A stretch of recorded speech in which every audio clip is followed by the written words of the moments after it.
buy or sell, Genty will finish the season as the top rookie fantasy running back. And I guess I would ask this question to you, George. Who the bleep is he competing with at this point? It is so ugly at running back in fantasy.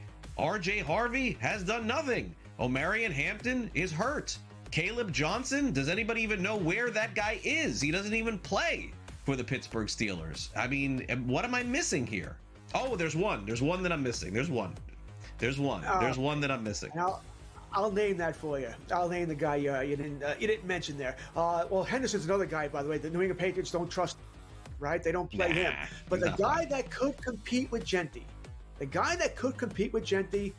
would be the name that you said you loved during preseason. You love this guy's name, Cam Scotabo, right? He'd be the guy. He's right there with them. The only problem for Cam would be, A, it is the Giants. Their schedule is brutal. And B, Tracy should return. So that's going to take away. Cam will be the starters. I think he will be. But Tracy's going to eat up some touches there. So that's my only issues there. But I think he's the guy who competes with Genty for that number one overall role, which I'm shocked. I'm shocked that it's not Hampton, but he got hurt. Shocked that it's not Henderson, but they don't like him. Shocked whatever, RJ Harvey in Denver, whatever's going on here. Will he finish the season at his top? This is a little different when I say I automatically take the field here because there's only one other guy. I'm going to buy this. Genty's the best guy, but would I be surprised if it's Scotabo? No, I would not. Yeah, I'm going to sell this for the guy that I just forgot about in Cam Scotabo. I guess the only concern that I would have, and it's a slight one, is that in a couple of weeks, Tyrone Tracy comes back. Fantasy Sports Today. Fridays starting at 3 p.m. Eastern. Only on SportsGrid.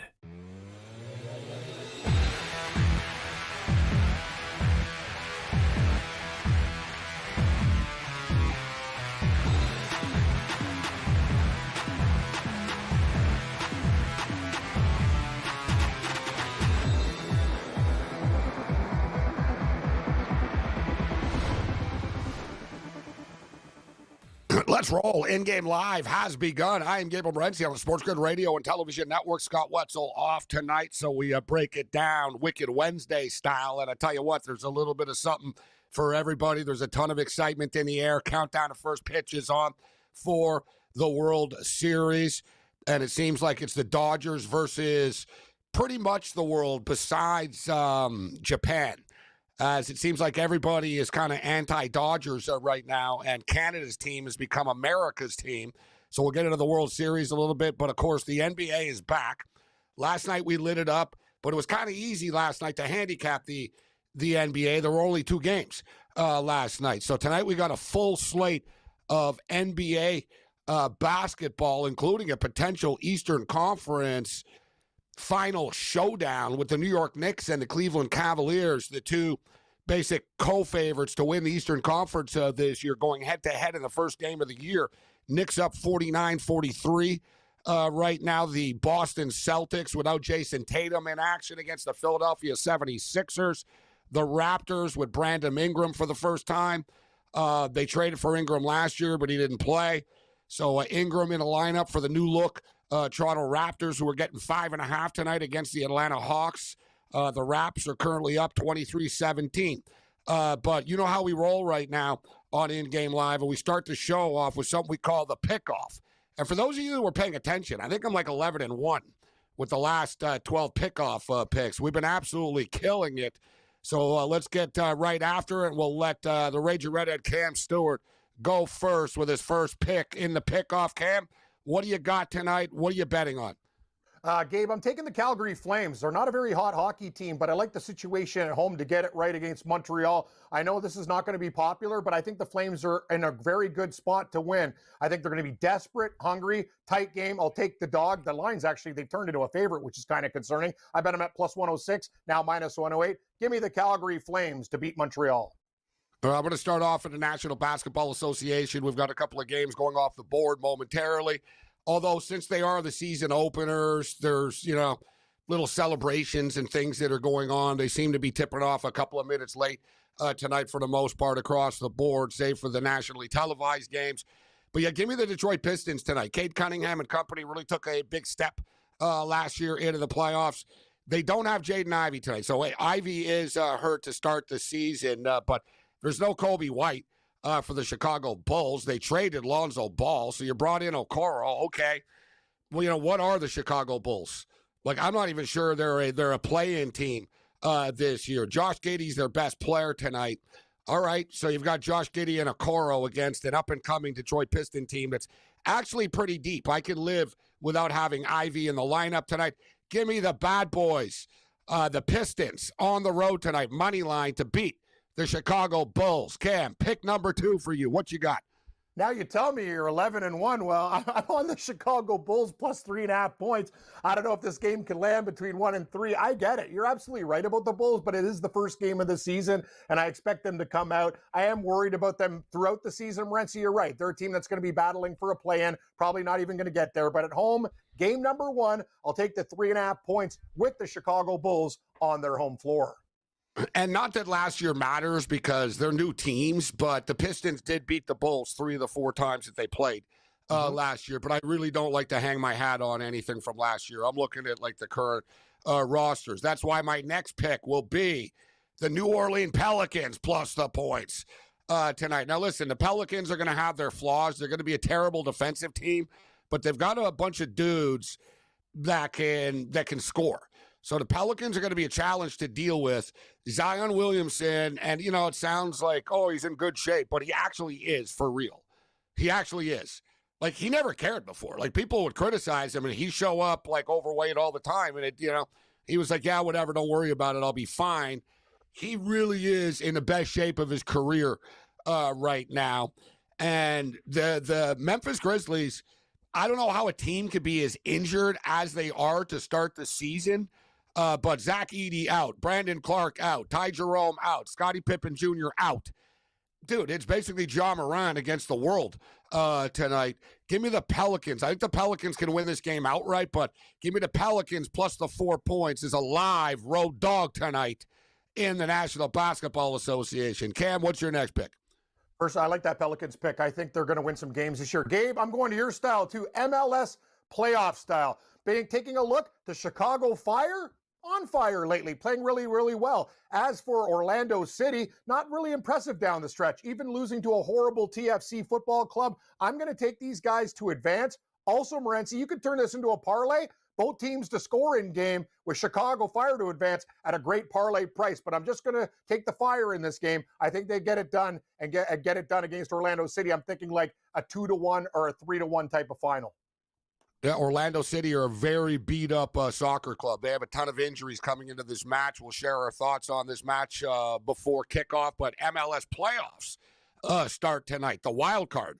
So we've got 2 wild card games, Chicago Fire, Orlando City, and we've got the Portland Timbers hosting Real Salt Lake tonight. And it's an elimination wild card situation. So basically, winner moves on. So we'll get to that. I'm going to go with the National Hockey League here. You talked about the Calgary Flames and the Montreal Canadiens. This game's coming up at 8:30 Eastern time as well. The Calgary Flames have owned the Montreal Canadiens over the last 2 seasons. They've beaten them like they play twice a year, right? In the NHL, you play once in each other's building, and, the teams in the other conferences, etc. So the Canadiens and the Flames play twice a year, and the Flames are 4-0 the last 2 years that they've played. The Flames are really struggling right now to start the season. They're offensively challenged. Wolf is a really good goalie, but they're an offensively challenged team. They played above they punched above their body weight last year. They were overachievers last year. Reality's kind of kicked in a little bit early this season. Canadians are aware that they've lost 4 consecutive times to this hockey team. Canadians have won 3 of their last 4 hockey games. Canadians starting a rough little Canadian West Coast swing here, too. It's never easy for teams to play in Calgary, Edmonton, and then Vancouver, basically. So they're playing 3 games in 4 days, essentially, on the road. Canadians, look for the Canadians. Me and Cam are going head-to-head here. I say the Canadians put a W up on the first game of the West Coast swing tonight against the Calgary Flames. But I don't think it's going to be easy. I think it'll be a really close game. What's your final pickoff pick, Cam?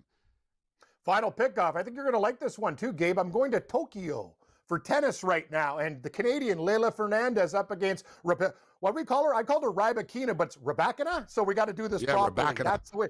Rebecca. I was so used to Rybakina, but Rebecca. It's like Rebecca said.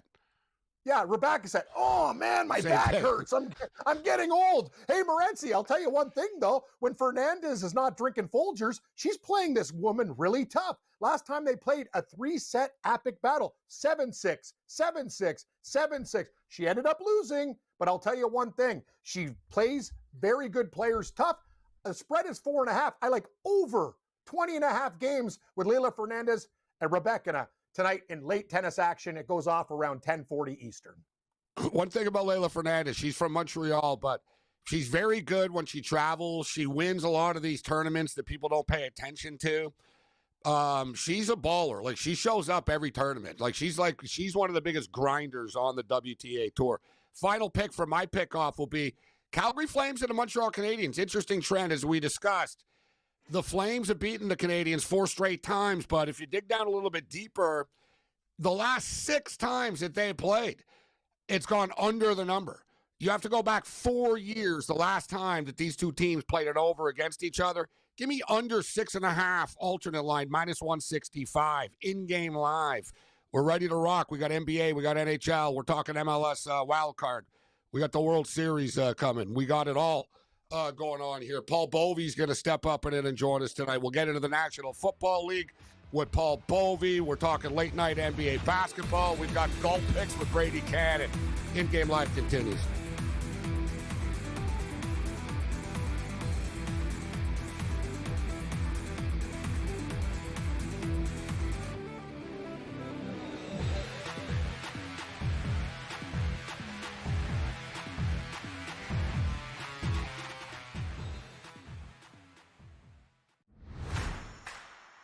The best part about it is that they're just going about handling their business. I was listening to Arvell Reason is literally like 5-word sentences about himself and some of the things that Caleb has been talking about. The dudes are just so locked in here about just doing their job and not worrying about all the other things and awards.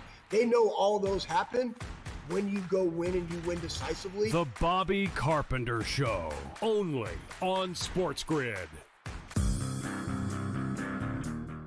Baker Mayfield is the most important player on the Tampa Bay Buccaneers, and they are in first place right now, looking dead in the eye of home field advantage throughout the playoffs. They played a bad division. They're going to win a lot of games, and they're the best fourth quarter team, or at least the 2-minute warning team in all football. So, don't sleep on that. The Craig Carton Show, only on SportsGrid. Awesome and monumentous win against Oregon. Texas has saved their season. Texas has given themselves life to potentially crash the college football playoff party. For OU, a loss to Texas shouldn't be the end of your season. And yet with that remaining schedule, it feels like it could be. Books certainly pricing it that way. A lot of movement off of the Red River rivalry. Game time decisions, only on SportsGrid. Paige or Caitlin? Who do you take and why? I think for the WNBA, in a sense where they're moving toward more guards when it's been very post and big heavy in the past. But there's a reason why Caitlin Clark set all those records at college and then went into the WNBA and set all those records immediately. I really do think she's just a different level talent. Betting above the rim, only on SportsGrid.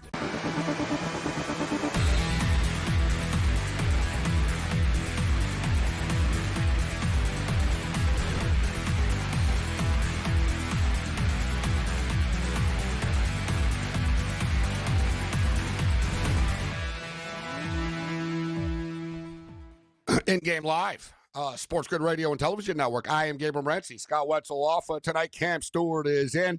Paul Bovey will be in. Brady Cannon will be in. We're talking NBA basketball, Major League Baseball, the World Series. A lot of excitement. And I got to be honest, because I was actually thinking, there's a lot of talk about Canadian teams making the playoffs in these sports. And the NHL is really, really they worry about it a lot. They're not big fans of it. I personally thought, I was like, all right, Fox isn't going to be super happy about it that the Toronto Blue Jays are in the World Series. But the Blue Jays do have name players. People know Vladimir Guerrero Jr. He's an all-star. right? People know Kevin Gausman. People know Max Scherzer. Guy's a Hall of Famer.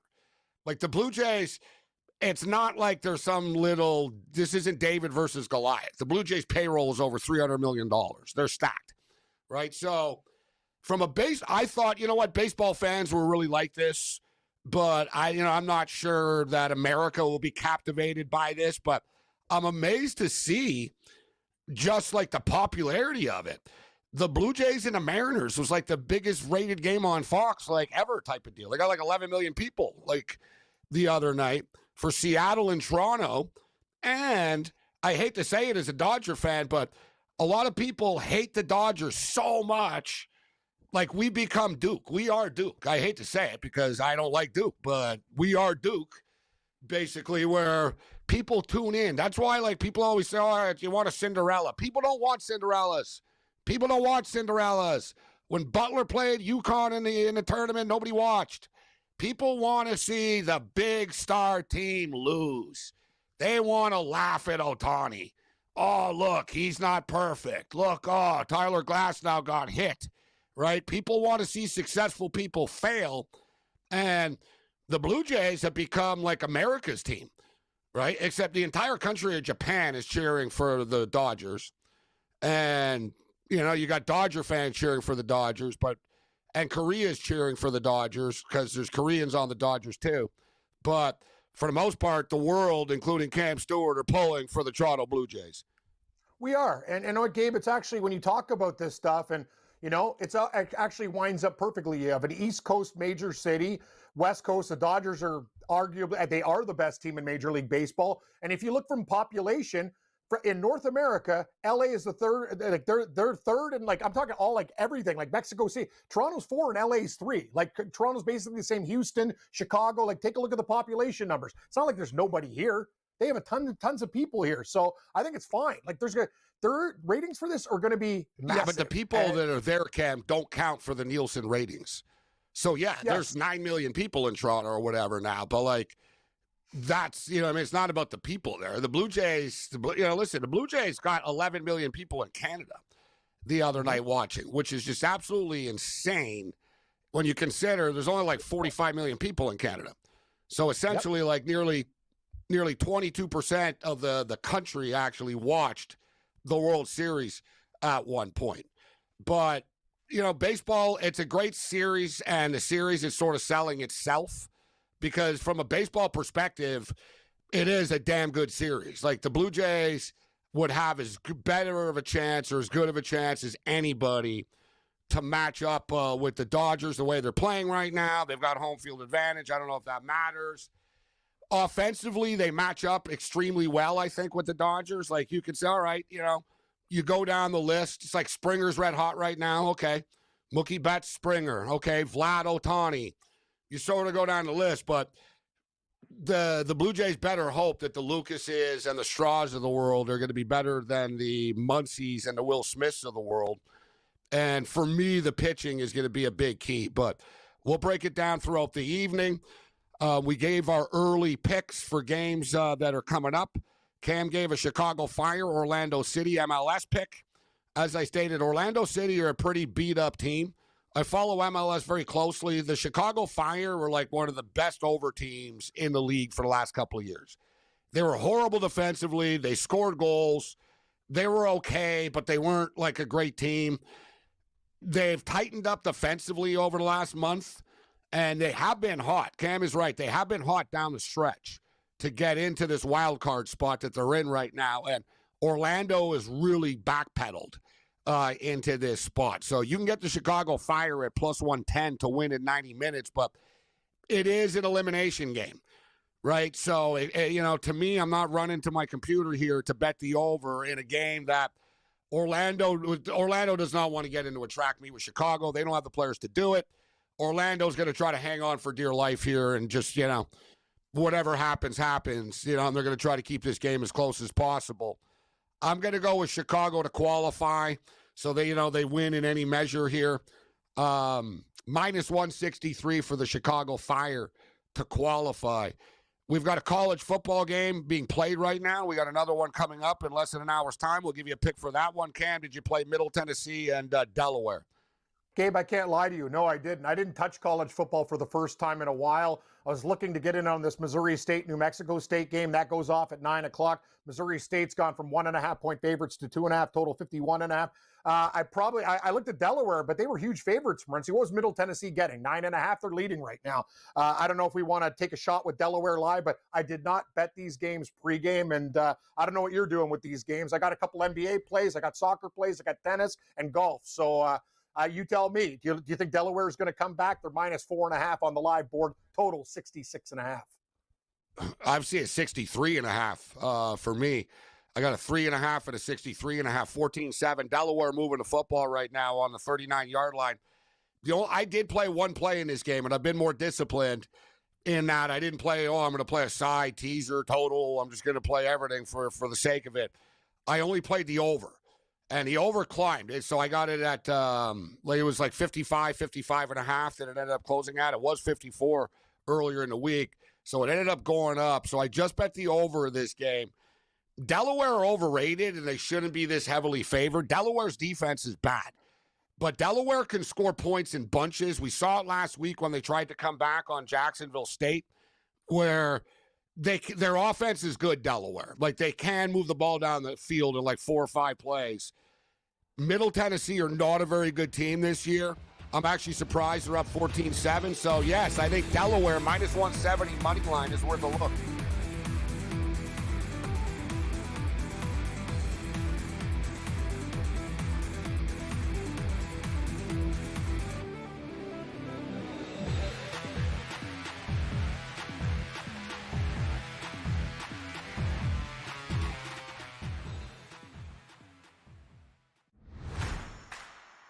The best part about it is that they're just going about handling their business. I was listening to Arvell Reese and his literally like 5-word sentences about himself and some of the things that Caleb has been talking about. The dudes are just so locked in here about just doing their job and not worrying about all the other things and awards. They know all those happen when you go win and you win decisively. The Bobby Carpenter Show, only on SportsGrid. Baker Mayfield is the most important player on the Tampa Bay Buccaneers, and they are in first place right now, looking dead in the eye of home field advantage throughout the playoffs. They played a bad division. They're going to win a lot of games, and they're the best fourth quarter team, or at least the 2-minute warning team in all football. So, don't sleep on that. The Craig Carton Show, only on SportsGrid. Awesome and monumentous win against Oregon. Texas has saved their season. Texas has given themselves life to potentially crash the college football playoff party. For OU, a loss to Texas shouldn't be the end of your season. And yet with that remaining schedule, it feels like it could be. Books certainly pricing it that way. A lot of movement off of the Red River rivalry. Game time decisions, only on SportsGrid. Paige or Caitlin? Who do you take and why? I think for the WNBA, in a sense where they're moving toward more guards when it's been very post and big heavy in the past. But there's a reason why Caitlin Clark set all those records at college and then went into the WNBA and set all those records immediately. I really do think she's just a different level talent. Betting above the rim, only on SportsGrid.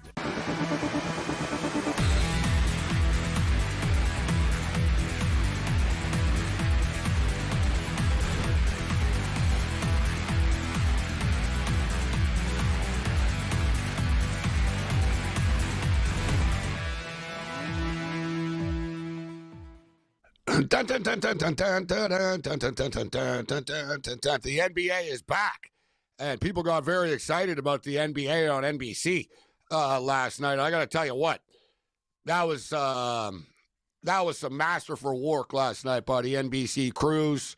The production, the pre-games, just the entire operation, the play-by-play. I was like, damn, this is good. Like, just, you know what I mean? Mike Tirico doesn't get credit. He's just sort of one of those guys that's there. Tirico's on like Jim Nantz. Like, Tirico can step in and do anything. Like, you could tell this guy tomorrow, hey, Tirico, you're doing the Columbus Blue Jacket game, and he'll sound like he knows what he's doing. Like, Tirico is just so good at what he does. People take him for granted. But the Noah Eagle did a great job with the NBA last night. But the comparison to, let's just say, other networks where they didn't talk about basketball, it was just like, constant commercials, get yelled at for a second, hot take commercial. Last night they were, hey, let's talk about this up-and-coming player. Let's talk about this. Can this team, are they going to turn the corner? Like, very, very well done. People were eating it up, and it's going to put pressure on the other networks to do a better job covering the NBA. So, well done by NBC last night. So we got the New York Knicks are now up big on the Cavs at the half. That'll make people happy in New York. We got a 65-50 game. Cavaliers are now getting 8.5. The total is 233.5 at the break. Quick check at halftime scores right now. The Hornets are messing up the Nets. We're going to be saying that a lot this year, that the Nets are down big. Hornets down up 17 on Brooklyn, 14.5, 247.5. An early theme that I see here, guys, tonight in the NBA is, man, points. Like Brooklyn, Charlotte's a track meet. The Raptors and the Hawks, the total's up to 245.5 right now. Raptors up 47-39 with 7 minutes still left in the second quarter of play. Bulls and Pistons just getting started, 15-12 early. Same with the Pels and the Grizz. They just sort of tipped off. Bucks up 25-14 on the Wizard, but we got a couple of games going off the board here. We got that soccer game, the MLS game going off the board at 8:30 here. And we got the NHL hockey game, Cam. And you're going to take the Calgary Flames tonight against the Montreal Canadiens. Yeah, hold my breath with the Flames. I just think do you have it's a reason to do this beside that they want to win the game? Like, because they're not winning any games? Well, that's the whole point, right? They're in a slump, and now they're at home. And they're going to play really, really hard tonight. They played Montreal historically hard, and they got to stop the bleeding eventually. And I think they show up tonight. The line kind of tells you that it's going to be a tight game. Gabe, you're right. But the thing is, these teams on these streaks eventually figure it out. Calgary, you are right about one thing. They are offensively challenged. I see 5.5 on my book. If I got a 6.5, I'd smash the under. But I think Calgary can play and win like a 3-1, 3-2 hockey game tonight, and it stays under. I just think this team is going to put their full effort in because it's been a horrible start for them. It's get it right night tonight for Calgary. I just don't think they have the talent to get it right. Right? They wanted to get it right. This is my own personal opinion, just in a sense. They're 1-6. Right? Yep. So you can't say that they didn't want to win when they were 1-3. Like, you know what I mean? Or they didn't want to win when they were 1-4. Or they didn't want to win when they were 1-5, right? Like they're in games, so they're not getting smoked, but they can't score, right? Or they'll score early, and then the wheels will just fall off for them. They were leading Winnipeg the other night, 1-0 most of the game. They lost 2-1. The game before that, they got lit up by Vegas 6-1. They lost the game before that 3-1 to Utah. The game before that, they lost to Vegas 4-2. They lost to St. Louis 4-2. They lost to Vancouver 5-1. The Flames haven't won since opening night. They won in a shootout against the Edmonton Oilers on opening night. Like, this has just been a disastrous skid for them. The only thing for me you could argue is like, all right, why are the Canadiens not bigger favorites tonight? Canadiens are -115. Everybody knows the Canadiens are a better team than the Calgary Flames are. Canadiens are like 3-1 in their last 4 games. They're playing good. They're playing their better goaltender tonight. Montembeault is struggling, so Montembeault's not even playing tonight. So I played the alternate line to the under 6.5. So I laid 65 cents, guys. So I don't think they get to 7. I think the Canadiens win 4-2. Cam says Flames win. I say Canadiens win, and I say it stays under 6.5 goals tonight. But I agree with you, Cam, on the Chicago Fire pick tonight. Let's light the lamp with the fire. Light the torch. What do you think about both? Like, the thing is, you can turn this. I'm with you on both teams advancing. They probably win in 90, but both teams, the score might be interesting. But Chicago is playing a lot better defensively, as you mentioned, Gabe. But I think they win like a 3-1 type of game. Yeah, give me the Chicago Fire to qualify at -163. So we're dipping our toes into a lot of pools tonight.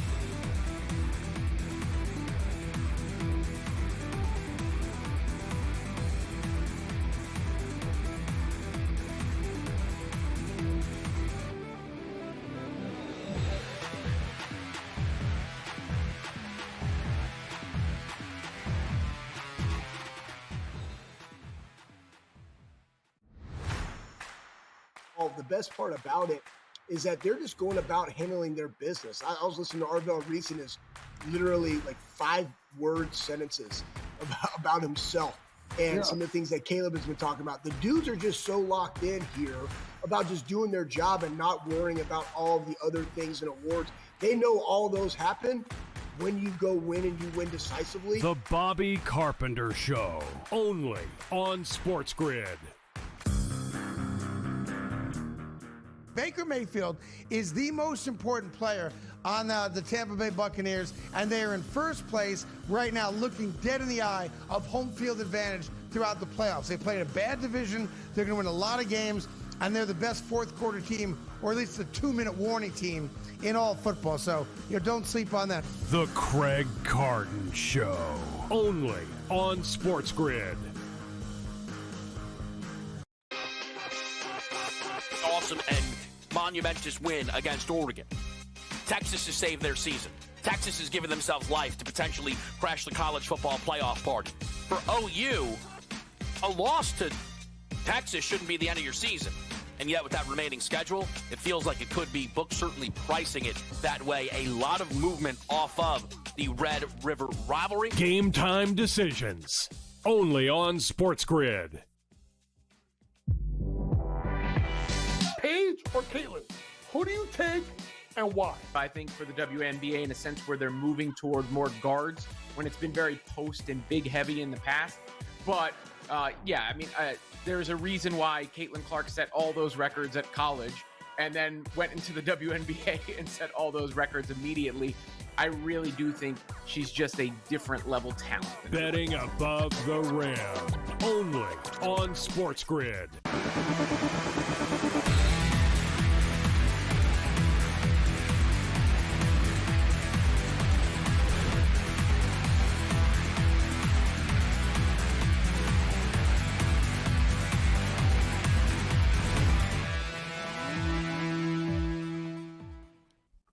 In-game live continues. I am Gabriel Morency. We got a lot of stuff going on tonight on the SportsGrid Radio and Television Network. So a quick score check right now in the National Hockey League. Light night tonight in the NHL. There's only 3 games, but 2 of them have started.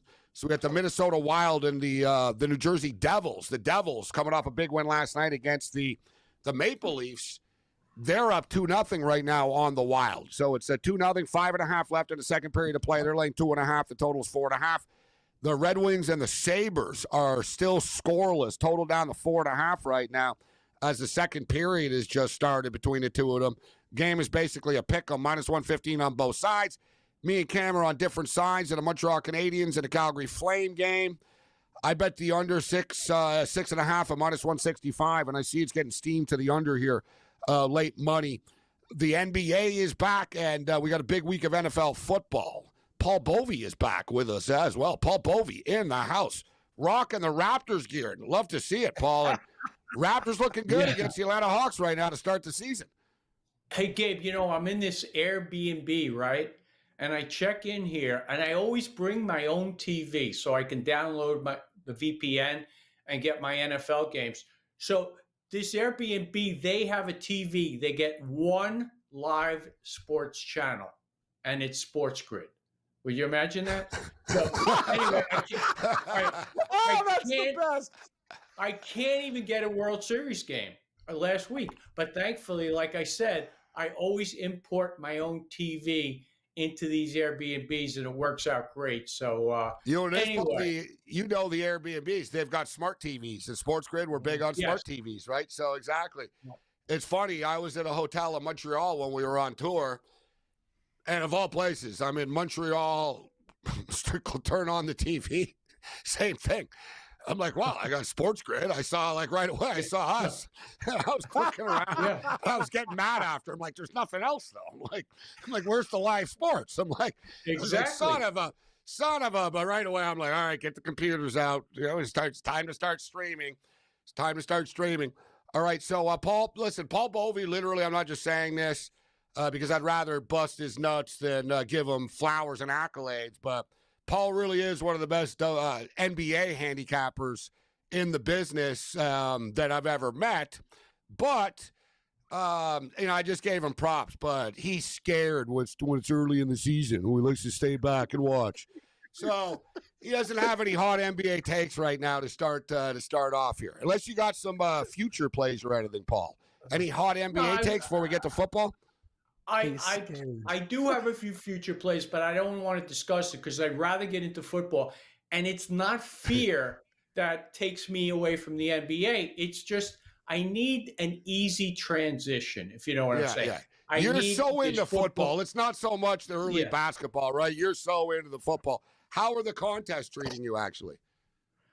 Well, I've got 3 survivors left. I'm still smarting over the Rams because I had 2 in the Westgate. I think there's 25 left in the Westgate out of 108. And I did not use 2 teams in any week except for that Ram 49er game. But I do have 3 left in Circa. We'll see how that works out. I'm a couple games over 500 in the Circa million, but nowhere near the top. I'm just going to have to hope for a quarterly at this point. You know what? I could tell you that I've got 1 entry in the Bet Online second chance survivor. It's not the original second chance survivor, but it's already only down to 3,000 people right now. And I only have 1 entry left, Paul, but it's 150K, winner take all. So I'm trying to stay positive.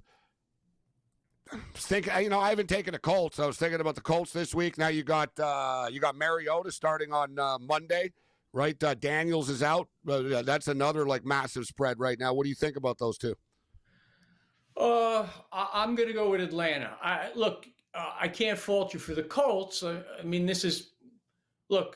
will say this: that punter is like the Maytag repairman. He's kicked the ball 12 times this year in 7 games.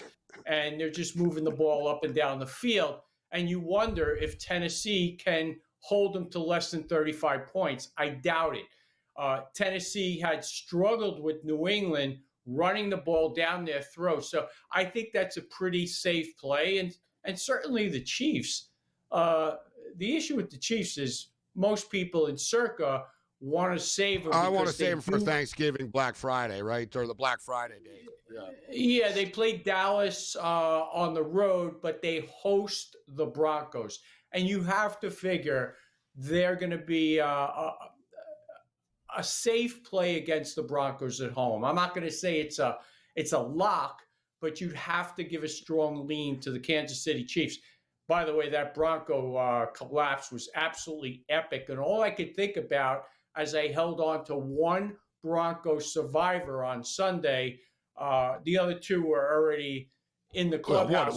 That was a heart attack, huh? Yeah, that was a heart attack. And all I could think about was I went against the Giants. Sorry, I was rooting against people like you. I was like, man, a lot of people have Denver here, man. I was like, come on, New York, finish this off. And Indy beat up your Giants pick last year, right there, Paul? That's it. All I could think about was the Giants are terrorizing you. The Giants. His own team just had nightmares. It's the worst. What do you think of the Giants this week? Not survivor, obviously, but point spread. What do you think of the game? I just don't have a strong opinion on the game. I just don't. They're getting 7.5, just for the record, for people out there tuning in, maybe on the radio or whatnot, but Eagles are laying 7.5, total 43.5. And remember, Paul and Cam, the Giants beat up the Eagles pretty good earlier this year. Look, let me say this about the Eagles. They are overrated at this point. They had 21 points against the Vikings at one point. It was a long pass to Devontae. It was a 4th down play to A.J. Brown early on, and it was a pick 6. This team has more 3 and outs than 80% of the league. So they're not moving the ball very well. Saquon is not running the ball with any kind of authority. He's getting hit behind the line of scrimmage, and it's just not the same team thus far. They did put on get the game on Sunday. They put up 28 points, but it was a little bit misleading as to how they moved the ball with any level of consistency. The Thursday nighter, the LA Chargers host the Minnesota Vikings. Vikings getting 3, total 44.5. I know you like to play games earlier in the week, Paul. Did you play this game, or are you going to stay away from it? Man, I watched that Charger game on Sunday. I had Chargers and I had the over. And that defense, there were times that, I mean, the tight end just wide open.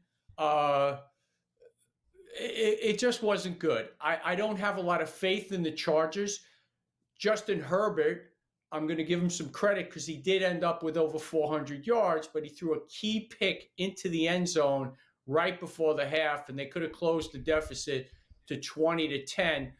He did get over 400 yards, 37 of 55, but I don't have a lot of confidence in the defense. The good thing for the Chargers is they are getting back Joe Alt at right tackle, and they really had trouble blocking. He was hit 15 times, Justin Herbert was. Sacked, I think, 3 or 4 times, and he needs some protection. Best play, I'm going to come back with Justin Herbert over completion. See, I played him over, I think, 22 or 23 and a half.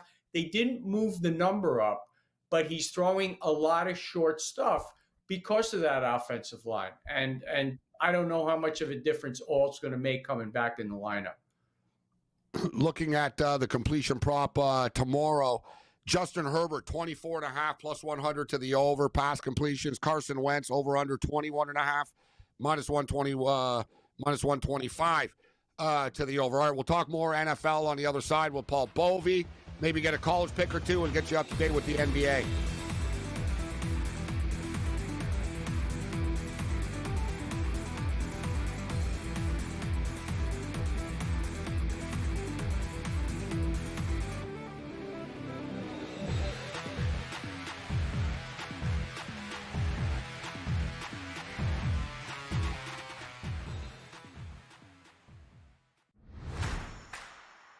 The best part about it is that they're just going about handling their business. I was listening to Arvell Reese and his literally like 5-word sentences about himself and some of the things that Caleb has been talking about. The dudes are just so locked in here about just doing their job and not worrying about all the other things and awards. They know all those happen when you go win and you win decisively. The Bobby Carpenter Show, only on SportsGrid.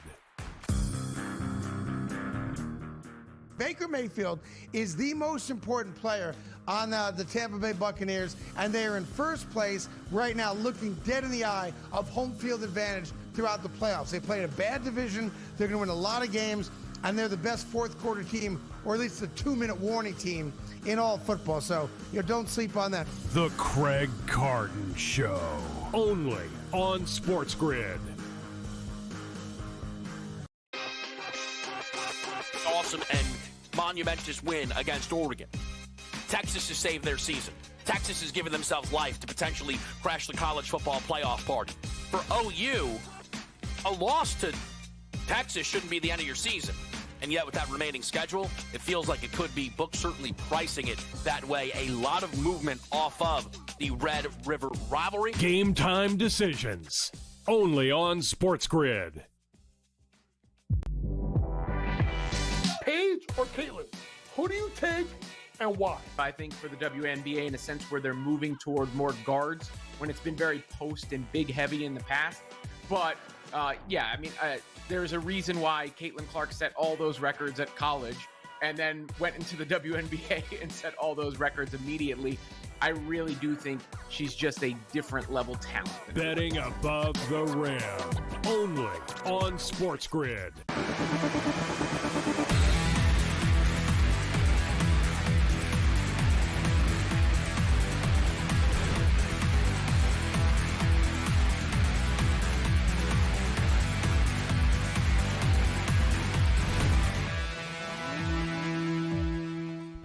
Game Live continues. I am Gabriel Morency. So Paul Bovey happens to be in Toronto right now, and it's it's a place to be. At the World Series on Friday, and I'd really like it. I was at the World Series last year with the Dodgers and the Yankees, and that was just ultimate. It's like, man, Yankees, Dodgers, a Dodger fan, like they haven't played in forever since the 1981, the 77, 78, and the 81.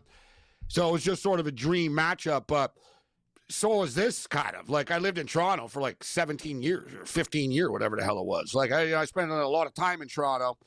So I've been around the Blue Jays and, hell, when I was in Vegas at the casino years ago, Frank Thomas came up to me at the blackjack table at the area, actually, Paul. And everybody was flipped out. They're like, oh, my God, there's Frank Thomas, right? And he's hard to miss because the guy's massive. So, and in Vegas, he lives there. He's got his own beer and stuff. He gambles a lot, Frank. So he's out on the scene a lot. So we're sitting at the table, and I look at Frank, and I go, he sits down, and I don't go, oh, my God, Frank Thomas. I go, man, I think I'm sitting at the wrong table. I can't play with you. I said, hey, I don't got your type of money, Frank. And first thing he starts laughing, and he goes, oh, my God. He goes, you're that dude that's on TV. You were on TV in Toronto, huh? And he goes, you're the guy that used to like really upset JP Ricciardi all the time, our GM. And he started laughing. And he goes, man, we used to watch you guys all the time. You'd be on in the weight room before our games all the time. He goes, I watched you every day, bro. So then suddenly the area started kissing my ass, Paul, because they're like, everyone at the table is like, why is Frank Thomas excited to meet this guy, right? It was like Frank was all like, hey, how you doing? He got up all there. He was all like, he was talking, he brought up the Oasis and Gretzky's. He's like, oh, yeah, how's Gretzky's? And he started, like, dropping Toronto stuff. And it's funny because I saw Frank Thomas on Twitter last night, and he posted, very proud that I hit my 500th home run with the Blue Jays. Go Blue Jays. I'll always be a Blue Jay, blah, blah, blah. Like, he loves the Jays. Really nice guy. But I want to come for the World Series, but it's hard to pull off. You only find out days in advance. I don't have Paul Bovey. Like, I don't have the same type of air travel reward Paul has. He can go anywhere in the world. Listen, you know what I mean? All I can tell you is everybody knows Gabe. I walked into this place, Zanzibar, the other day. They knew exactly who you were. Oh, Zanzibar. Yeah. Amazing, Paul. Well played. For the record, I went to the brass rail up the street, Paul. All right, The brass rail. All loaded, but even that place is a little bit too degenerate weasel for me, Paul. Stay out of that place. I'll tell you that. Yeah, it's dangerous. But anyways, so I wanted to do it, pull off Toronto and stuff, but I've decided that I got the ticket. Game 5, L.A. This series goes 5 games. I'll be at Dodger Stadium for Game 5 of this series. So anything short of a sweep, I'm going to be seeing a game. Maybe, you know what's crazy, guys? The Dodgers have only won the World Series at Dodger Stadium once. Wow. And not since like 1964. 64. You think about like they didn't win. They never won from like in between like the Drysdale Koufax stuff all the way to 88. When they won in 88, they won in Oakland. When they won in 81, right. They won in New York. When they won in 2020, they won in Texas on a neutral field against Tampa Bay during COVID. When they won last year, they won at Yankee Stadium. They've never won, like in the modern era, they've never won at Dodger Stadium before. So maybe I'll catch lightning in a bottle. So what are you looking at this week, Paul? What catches your eye the most in the National Football League? Well, I sent you the screenshot. I played this Indy Tennessee game over 44.5. Now, look, I don't like giving out plays with stale lines. So the natural question is, do you still like it at 47.5? And I do, because I saw some spark in the Tennessee offense last week against New England. And I got to tell you, man, Tennessee is hurting defensively. I mean, L'Jarius Sneed may be out. He's their best DB. You may have Simmons out. He's got 4.5 sacks. Woods could be out and Key out. Those guys collectively have, I think, 7 of the 13.5 sacks. So Indy's going to score. And I believe that their defense has shown some cracks lately. I mean, Jacoby Brissett went up and down the field, and they were life and death to hold on. And this past week, again, Indy was a little vulnerable against Justin Herbert, even with that beleaguered offensive line that was missing key pieces beginning of the game, and then Becton goes out during the game. They were missing Trey Pipkins, Joe Alt, and then they lose another one during the game. So I like that game over. That is my main play right now. But I think the Cleveland Browns have a shot. I took 7.5 early in the week.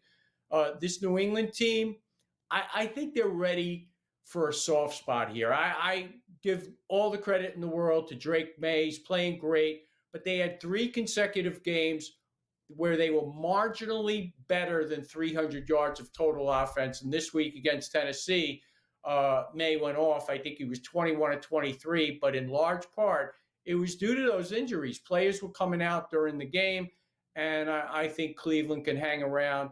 They have one of the best defenses in the league. They've only allowed over 300 yards twice, and that was to Minnesota and Pittsburgh. So I'm going to look for Cleveland to stay within the number. Paul, we got a minute. Here's a bonus college pick for everybody on the way out. TCU and West Virginia. Paul, what are you doing? This is just a play against West Virginia. They've allowed 38 plus the last 4 games. And the opponents, Utah, Kansas, they weren't great opponents, but their defense, notably this past week against UCF doesn't move the ball through the air against anybody. And this guy, Tavon Jackson, put up like ridiculous numbers. So I just think that TCU lights it up. They lost to this team a few years ago, and I don't think they're going to take any prisoners here. They'll ring up at least 45 to 48 points and cover the number. All right, Paul, enjoy the rest of the show from your Airbnb watching SportsGrid. Thank you very much.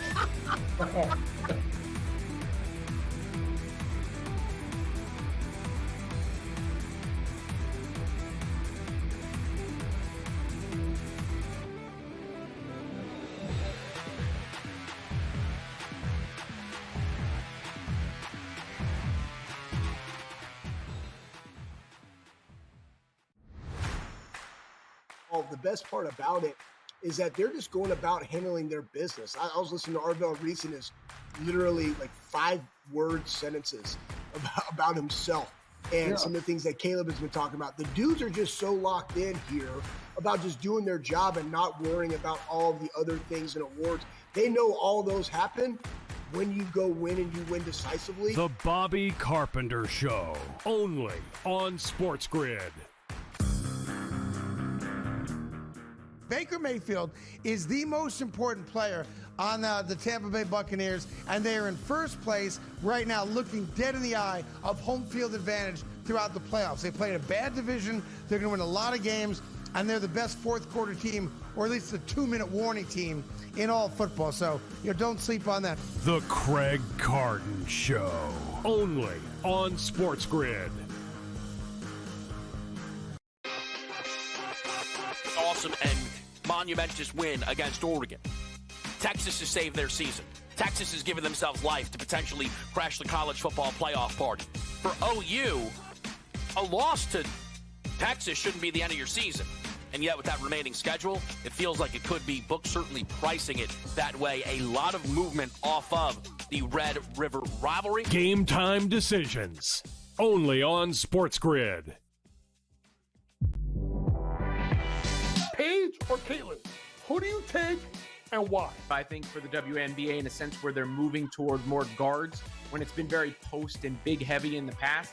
But there's a reason why Caitlin Clark set all those records at college and then went into the WNBA and set all those records immediately. I really do think she's just a different level talent. Betting above the rim, only on SportsGrid.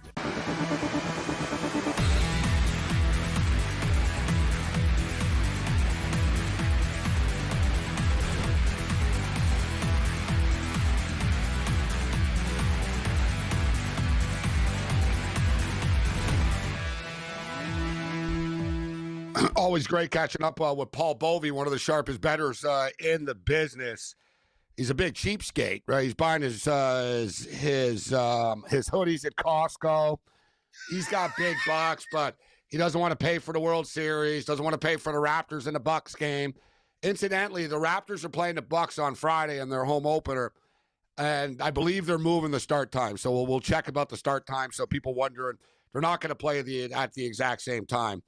Delaware have taken a 17-14 lead right now. So we did jump in on Delaware at minus 170 on the money line. We're on the over 55 in this game. So we're up to 31 right now. And there's still 3.5 minutes left in the first half. Delaware with the football at midfield. They're now laying 7.5. They were laying like 9.5 before the game. Delaware are shaky on defense, but their offense is good. And Middle Tennessee aren't that good this year. So maybe the thing is with this, maybe Middle Tennessee have already sort of peaked in this game. That, they came out strong, they put up 14, but now reality sort of starts to kick in as the game goes on, and they're not able to keep up with Delaware. So we're on Delaware money line minus 170. We're on the over. Missouri State and New Mexico State, Cam, coming up right now. Are you betting this football game? I'm actually going to be taking a look at the under in this football game. If you look at the results of these teams, especially Missouri State, like they play a lot of low-scoring games. 51.5 is a low total. I don't love this game, Gabe. I don't know which side you're on, but right now I'm looking at that total, and I would play under rather than over. I know you're on the over in the Delaware game, and we got 31 points with 4 minutes left in the second quarter. I'm not sure these guys could get to 52. I see more defense than offense. I would agree with the under in this game. I'm going to take New Mexico State in this spot, and there was a lot of, whether the quarterback of Missouri State's going to play. They got two quarterbacks that play. One of them can throw, one of them can run. The kid that can throw better was hurt. I think he's playing, but he's not 100%, so the number went up a little bit. New Mexico State don't get enough love when they play on their home field. It's pretty simple. Like, we can't really oversimplify this. The New Mexico State Aggies are 3-3 on the season. They're 3-0 at home, and they're 0-3 on the road. And now, conversely, you're asking Missouri State to go on the road here. It's a tricky road spot. There's no one in the stands, really, so it's sort of like, you figure, you see teams all the time don't mind crazy. It's sometimes harder to play like in an empty stadium. It's not completely empty, but it's a vibe killer, and the home team knows how to ride the wave more. We've talked about Tony Sanchez. Tony Sanchez, the head coach of the Aggies, in which he was the head coach of Bishop Gorman. So, he helped build, the power that is Bishop Gorman, one of the top high school programs in America out of Las Vegas. People used to kid that Bishop Gorman was better than UNLV. So, when UNLV really sucked, they hired a bunch of coaches. They finally said, you know what, why don't we just hire the Bishop Gorman guy? He's got no college experience. He's a high school coach, but let's make him a college coach. And let's hope that all the Bishop Gorman players, go to UNLV after. They didn't. They went to Arizona. They went to UCLA. They went pretty much everywhere except UNLV. And Tony Sanchez didn't have the players. He was kind of in over his head. He was a high school coach trying to run a college football program for the first time. The wheels were moving fast. The bullets were moving fast. Now he's the head coach of New Mexico State. Total opposite of Vegas. Nice and slow and easy. No expectations. Just, hey, you know what? He's doing a nice job with this team. New Mexico State don't do anything particularly well. Their offense isn't very good. They don't pass the ball very well. They don't run the ball very well. I do agree with the under because Missouri State can't really move the ball either. But the thing with New Mexico State is they're one of these opportunistic teams. It's they don't do it great, but you know what? They grind it. You know what I mean? They grind for first downs. They've been opportunistic on defense where they created turnovers and they've gotten, good field position. They've sort of willed themselves to victory at home. And listen, guys, they've been on a couple of these Tuesday, Wednesday night games that we've been on so far this year. And they've won for us at home. The Aggies are a good home team. They're 3-0. So let's go. And it's up to 2.5. So I bought a half a point. And now I got New Mexico State at +3. And we will jump in on the under of this football game. And I see, 51.5 right now. It should be a battle, but, anytime you get bad teams that play against each other, it could turn into a circus and there could be points. But I'm going to go. And, in fact, right now, guys, with the pregame, in-game number right now, you can get New Mexico State +3.5, -125 on their home field. As I stated, they're 3-0 on their home field this year, and you're getting 3.5 points right now. Man, why do I bet early? I used to bet late all the time, Cam. I bet early now, and I'm always getting worse numbers. I'd rather the +3.5 than the 3. Take the Bovie approach. Patient.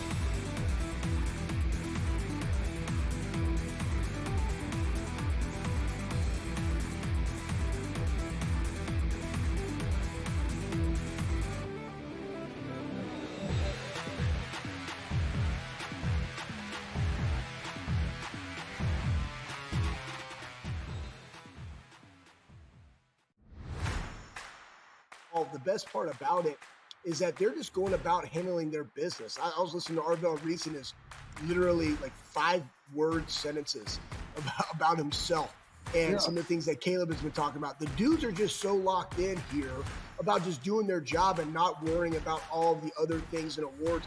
They know all those happen when you go win and you win decisively. The Bobby Carpenter Show, only on SportsGrid. Baker Mayfield is the most important player on the Tampa Bay Buccaneers, and they are in first place right now, looking dead in the eye of home field advantage throughout the playoffs. They played a bad division. They're going to win a lot of games, and they're the best fourth quarter team, or at least the 2-minute warning team in all football. So, don't sleep on that. The Craig Carton Show, only on SportsGrid. Awesome and monumentous win against Oregon. Texas has saved their season. Texas has given themselves life to potentially crash the college football playoff party. For OU, a loss to Texas shouldn't be the end of your season. And yet with that remaining schedule, it feels like it could be. Books certainly pricing it that way. A lot of movement off of the Red River rivalry. Game time decisions, only on SportsGrid. Paige or Caitlin? Who do you take and why? I think for the WNBA, in a sense where they're moving toward more guards when it's been very post and big heavy in the past. But there's a reason why Caitlin Clark set all those records at college and then went into the WNBA and set all those records immediately. I really do think she's just a different level talent. Betting above the rim, only on SportsGrid.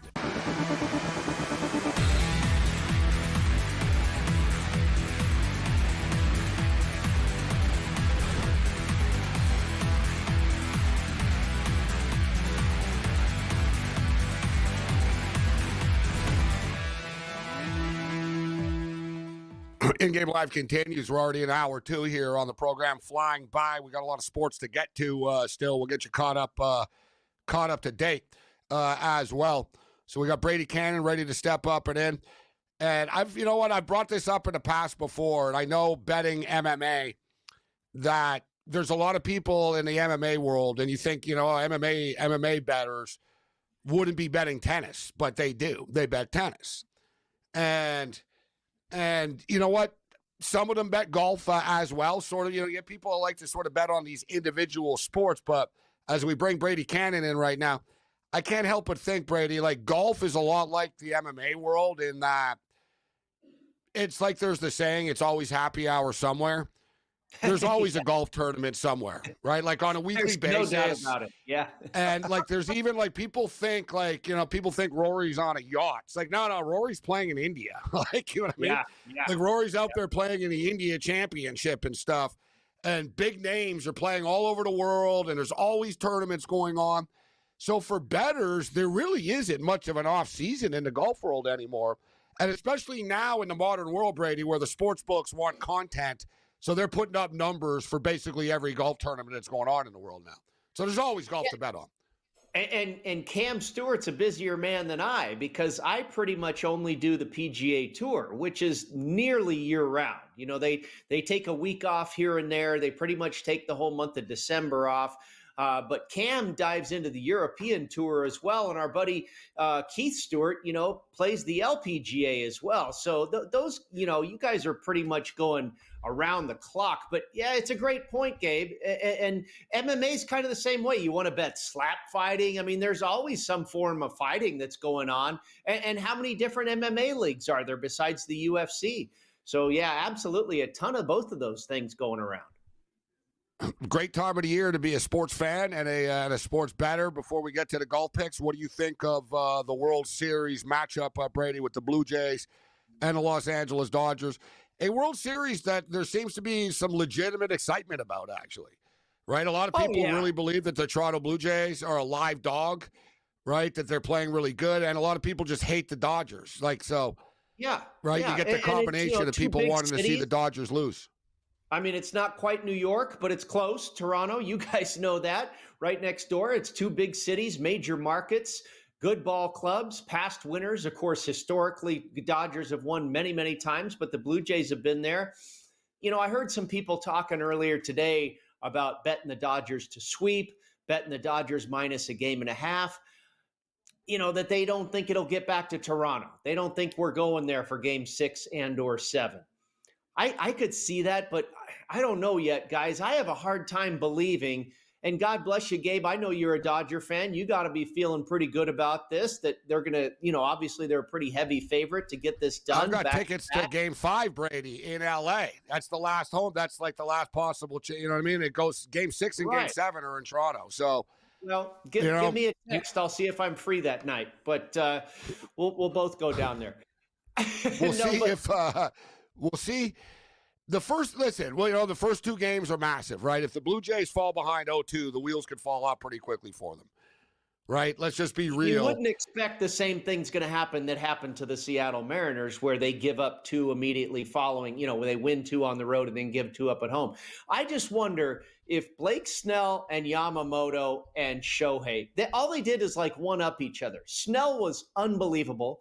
Yamamoto was even better, and then Shohei just went berserk. Can they is that going to happen again? I can't believe they're going to pitch to that type of level again. They'll be good, sure, but are they going to go otherworldly like they did against the Brewers? I think it's just tough to maintain that type of level. How about this, though? But the thing Toronto is, a chance. I'll just play devil's advocate on this. Blake Snell has won 5 consecutive postseason starts. He's tossed 14 consecutive scoreless innings in the playoffs. The Dodgers are 24-6 in their last 30 playoff games now, Brady. The one thing about the Blue Jays, though, you're right. But now they're taking on a team who really shows up offensively at home. Toronto can bang it around in that ballpark. Yeah. And you and I have talked about it before, too. You expect the Dodgers to hit at that ballpark, too. But I think that's where Toronto has advantage, on offense at home. That's how they beat the Mariners. Big home run late. I think the Blue Jays would be better off if the roof was open and you make the ball doesn't travel as much. Like when the dome is closed, it's an advantage for the offense in this stadium. And they moved the fences up 2 years ago, and they built like these really cool outfield patios and bars and stuff like that. But the fences were really moved in. You know what's interesting? That Major League Baseball decides whether the dome is open or not. The Blue Jays do not. Like I see a lot of people the Blue Jays should have the dome open. It'll hurt the Dodgers. The ball won't travel as much, et cetera. And John Schneider brought it up, and he goes, I'm not going to tell you. In the last series, he goes, I'm not going to tell you whether I want it open or closed just because, but, due to the competitive advantage type thing. But he goes, I'll tell you, we don't control it. Major League Baseball does. So, like, the Blue Jays can't say, we won. Plus, it's kind of chilly in Toronto. The dome's going to be closed. The Bo Bichette announcement still hasn't been made yet. I'm interested about that. Deal. AJ Pierzynski got a lot of heat online, guys, for saying that he would keep Bo Bichette off the roster. And he predicted that that'll happen. He goes, I'm going to tell you now. He goes, Bo won't be on the roster. He goes, he's not re-signed. The Jays know he's not going to re-sign with him. They're going to cut the ties here. And he goes, you don't owe him anything. He's, where do you fit him into the lineup? And he goes, I'm telling you now, he goes, I don't think he'll be on the roster. And you should have seen people laughing at him. Bo Bichette hit 311. Bo Bichette's amazing. What are you, stupid? Well, here we are.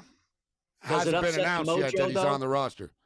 Does it upset the mojo, what they've got going? You know what it is? That's the point. It's not so, the mojo, because he's been there in the clubhouse. So it's not like, hey, this new guy's showing up. You know what I mean? Yeah. The problem is he can't run. He can't, he would have to DH. So, okay, fine. You make him DH. Suddenly, George Springer's not the DH anymore. George Springer's been killing it as a DH. Now you're telling Springer, all right, we want you to go back to the outfield now. You haven't played outfield all playoffs, but now you're going to play outfield in game 1 of the World Series. Yeah. Now we're going to have to move Jimenez, who's the only reason we're good defensively is because Jimenez. Now we're going to have to move him around.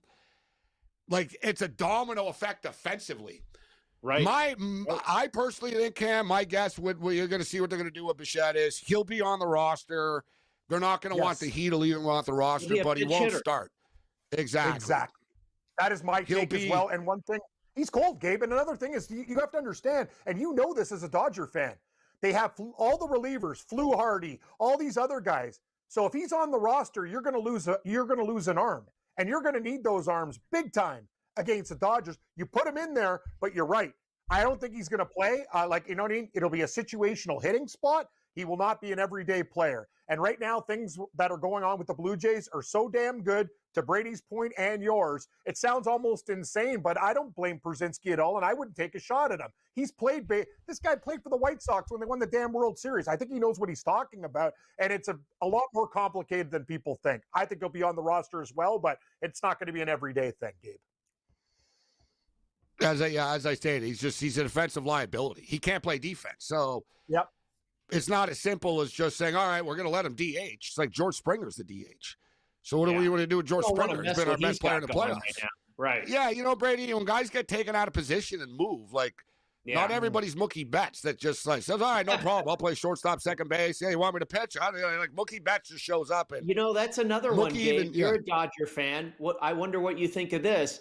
Mookie Betts, I think, is kind of a sneaky good play for MVP. Obviously, Shohei's the shortest price, on the Blue Jays side. You've got Springer and Vladdy. Meanwhile, arguably the best player in baseball. Under the radar. Right. He's flying under the radar. Except, I want to get to the golf, but on the other side, I got a couple of bolder picks than that for you.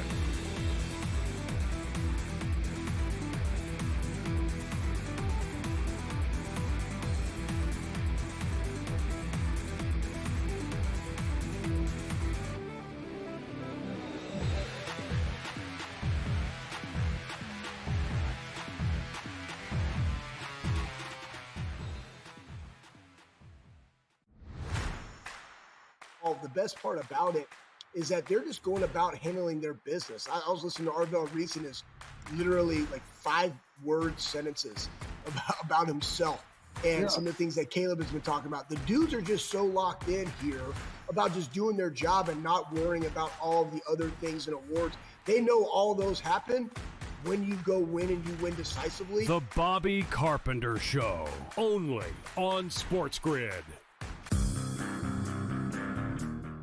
Baker Mayfield is the most important player on the Tampa Bay Buccaneers, and they are in first place right now, looking dead in the eye of home field advantage throughout the playoffs. They played a bad division. They're going to win a lot of games, and they're the best fourth quarter team, or at least the 2-minute warning team in all football. So, don't sleep on that. The Craig Carton Show, only on SportsGrid. Awesome and monumentous win against Oregon. Texas has saved their season. Texas has given themselves life to potentially crash the college football playoff party. For OU, a loss to Texas shouldn't be the end of your season. And yet with that remaining schedule, it feels like it could be. Books certainly pricing it that way. A lot of movement off of the Red River rivalry. Game time decisions, only on SportsGrid. Paige or Caitlin? Who do you take and why? I think for the WNBA, in a sense where they're moving toward more guards when it's been very post and big heavy in the past. But there's a reason why Caitlin Clark set all those records at college and then went into the WNBA and set all those records immediately. I really do think she's just a different level talent. Betting above the rim, only on SportsGrid.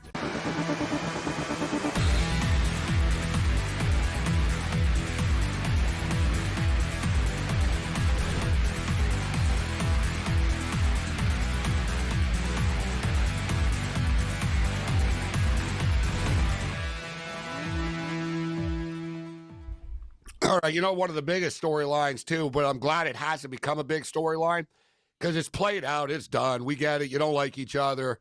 And, Drake, you lost the battle. It is what it is. And even if you're Kendrick Lamar, it's like it's overkill now. But it is Drake and Kendrick. This is it. I mean, this is the ultimate L.A.-Toronto, beef right now. And for anybody, pretty much everybody, I guess, under 30, totally knows what I'm talking about. And a lot of other people are like, I have no idea who any of this is or what that is. But it's pretty nasty. And now you got Toronto. And I'm telling you what, too, I'll just throw this out here. If I'm the Blue Jays and I'm the Blue Jay fans, the last thing I want is Drake showing up now, right? Like, you know, Drake supports the Blue Jays, but we all know he's kind of a curse. You know what I mean? Listen, as a Dodger fan, I hope he's sitting right behind home plate, man. And I hope he's like chirping the Dodgers like he chirps NBA players. But even the Raptors had enough of him. Nick Nurse on the shoulder, helping him coach. Yeah, exactly. He's getting in the way. Like the Nurse would have to tell him, bro, can you get out of my way? I'm trying to coach the game. Sit down. Yeah. Like, yeah, exactly. The Raptors, he's actually banned still. He's like, he really? Wow. He's not banned from the arena, but he's not allowed just grabbing the mic. He's not allowed, like, he doesn't have run of the building anymore. Like, he's been told, sit at courtside and just do your, don't do anything. Like, imagine don't that. fight with players. Don't get your security, because he chirps players during the game, and it gets real, and then the players get in his face after, and then Drake's security steps up in front of it. Right? So the players can't get to him, but he runs his mouth, and then the Raptor players have to deal with angry players on the court because Drake's running his mouth. I nearly got kicked out of a playoff game years ago in Toronto because I told Drake to shut up. Like, Drake was like harassing. Drake was harassing the Cavalier players. And I got up. I was like 6 rows away from him. I got up and I was like, for the love of God, just shut the F up, Drake. I said, I'm so sick of this. You're costing us games. I started like freaking out. Every time you yell, they score. I said, they're all doing it to get you. Shut up. Like, security come over. Listen, you're going to get kicked out if you yell at Drake. Awesome. Like, they told me, do not yell at Drake. I was like, Drake's looking over at me like, you know what I mean? I used to be hardcore, though. I remember, like, yelling at the Raptor players. I went down sitting behind the bench. I started yelling at JV Valanciunas. I was like, JV, play some F&D, bro. Come on, man. I was getting on him. But what do you got for us, Brady, this week in beautiful Utah? Yeah, I tell you what, you guys, take a look at this on TV. It really is beautiful Utah, beautiful southern Utah, only about a 2-hour drive from where I sit right now in Las Vegas, just outside of St. George, 3,100 feet in elevation. It's, you know, a desert valley through there with mountains, and, you know, you're probably going to get some snow-capped views in the distance and stuff. Very cool place to look at. Tom Weiskopf designed wide fairways. Because you do get some wind that'll whip through here, he built this golf course with big, huge, wide fairways and wide greens. Now, the forecast is not calling for much wind at all this week, which is cool. I think we're going to get some great golf. It's going to be a birdie fest. The guy won it last year with 23 under par. And I went with a couple guys with local flavor that played at UNLV and currently live in Las Vegas. Kurt Kitayama, been playing really, really well as of late. A number of top 10 finishes, a win back over the summer, and has played well here before, plays well on these courses. You know, like you look at courses in Mexico, the Byron Nelson in Texas, some of these other courses have big, wide fairways. Kitayama has done well. Congaree in South Carolina, another one where he finished runner-up in 2023. He was 5th at the Byron Nelson earlier this year. And then Taylor Montgomery is the other guy who also went to UNLV, just played very well this summer at the Utah Championship on the Korn Ferry Tour. He's been killing it with top 10s, top 15s. And I like his familiarity with the area. Both of these guys know how to play in this type of elevation, the desert air, what have you. So Kitayama and Montgomery as far as the local flavor for me. And then I went with one of the biggest, if not the biggest hitters in the world, Aldrich Potgieter, the South African kid. You know, if the wind's not blowing and you've got these big, long fairways and you're playing at elevation, I got to believe hitting the ball a mile is going to be an advantage. Plus, Potgieter makes a ton of birdies. He's number 3 in this field over the last 36 rounds for birdies or better gained. And then I went with a long shot here, Carson Young at 95-1. Guy was 11th here last year. I talked about the big wide fairways in Mexico. He's been runner-up down there and 8th also as well. And then one other short shot at 25-1. Another guy that's been really hot as of late and a popular pick this week, Rico Hoey. I know, Cam, you've probably been on Rico Hoey a few times over the course of the last couple of months. He's been a popular play. I went to the well with Rico Hoey this week. So a 5-pack in Utah. We'll see if we can get one home. Cam, what do you got for the tournament? I love that pick. I added Montgomery, and he went to UNLV. Brady has two UNLV guys, Kitayama and Montgomery, both Rebels. I like Davis Thompson, Brady, at his price at 25. I think being 75th is very important for him to do well this week, and he can win. It's about his putter. Alex Smalley's playing great Global League, guys. He's been great. Like, was he third overseas, Brady? And what is Steven Yeager's problem? Hitting fairways. You talked about it. Wide fairways. This is the week for Steven Yeager at 65-1, Brady. And it's funny, I added Montgomery before for my 4-pack. I also like Thor Bjornsson. Everyone's on him this week. I got him plus 160 for a top 10. Other guys, I think, I have Taylor Montgomery as another top 20. Gabe, Brady likes him to win. He's plus 210 for a top 20. I like it. And I think Noren will be in the mix, plus money for a top 20 as well. Let's get it, Brady. You know, Yeager's another one of those guys that's played really well on those big wide fairways in Mexico. So, yeah, the correlation is there for Yeager bombs for sure. Brady, we got we got about a minute left here. Thursday night football, NFL football, anything intrigue you coming into the weekend? The Thursday night game, I don't often play the Thursday night game, but for the second straight week, I can't understand why the Chargers are favored. And last week, it proved that they shouldn't have been. Getting 3 and a hook. I mean, I make Minnesota a 1-point favorite in this game. The Chargers have no offensive line, no running game. The defense is good against the pass. They can't stop the run. I don't know why the odds makers continue to make this Charger team a favorite. I think it's an underestimation of Carson Wentz or a negativity about Carson Wentz.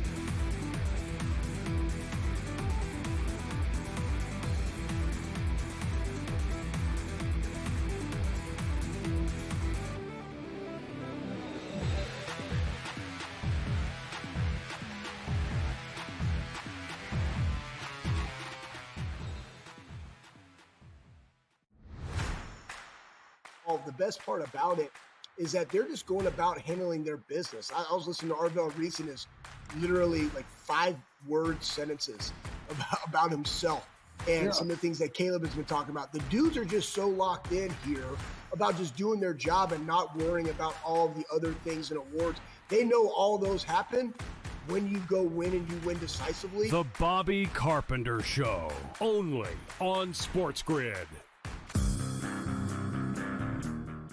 Baker Mayfield is the most important player on the Tampa Bay Buccaneers, and they are in first place right now, looking dead in the eye of home field advantage throughout the playoffs. They played a bad division. They're going to win a lot of games, and they're the best fourth quarter team, or at least the 2-minute warning team in all football. So, don't sleep on that. The Craig Carton Show, only on SportsGrid.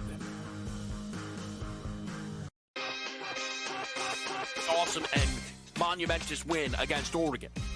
Texas has saved their season. Texas has given themselves life to potentially crash the college football playoff party. For OU, a loss to Texas shouldn't be the end of your season. And yet with that remaining schedule, it feels like it could be. Books certainly pricing it that way. A lot of movement off of the Red River rivalry. Game time decisions, only on SportsGrid. Paige or Caitlin? Who do you take and why? I think for the WNBA, in a sense where they're moving toward more guards when it's been very post and big heavy in the past. But there's a reason why Caitlin Clark set all those records at college and then went into the WNBA and set all those records immediately. I really do think she's just a different level talent. Betting above the rim, only on SportsGrid.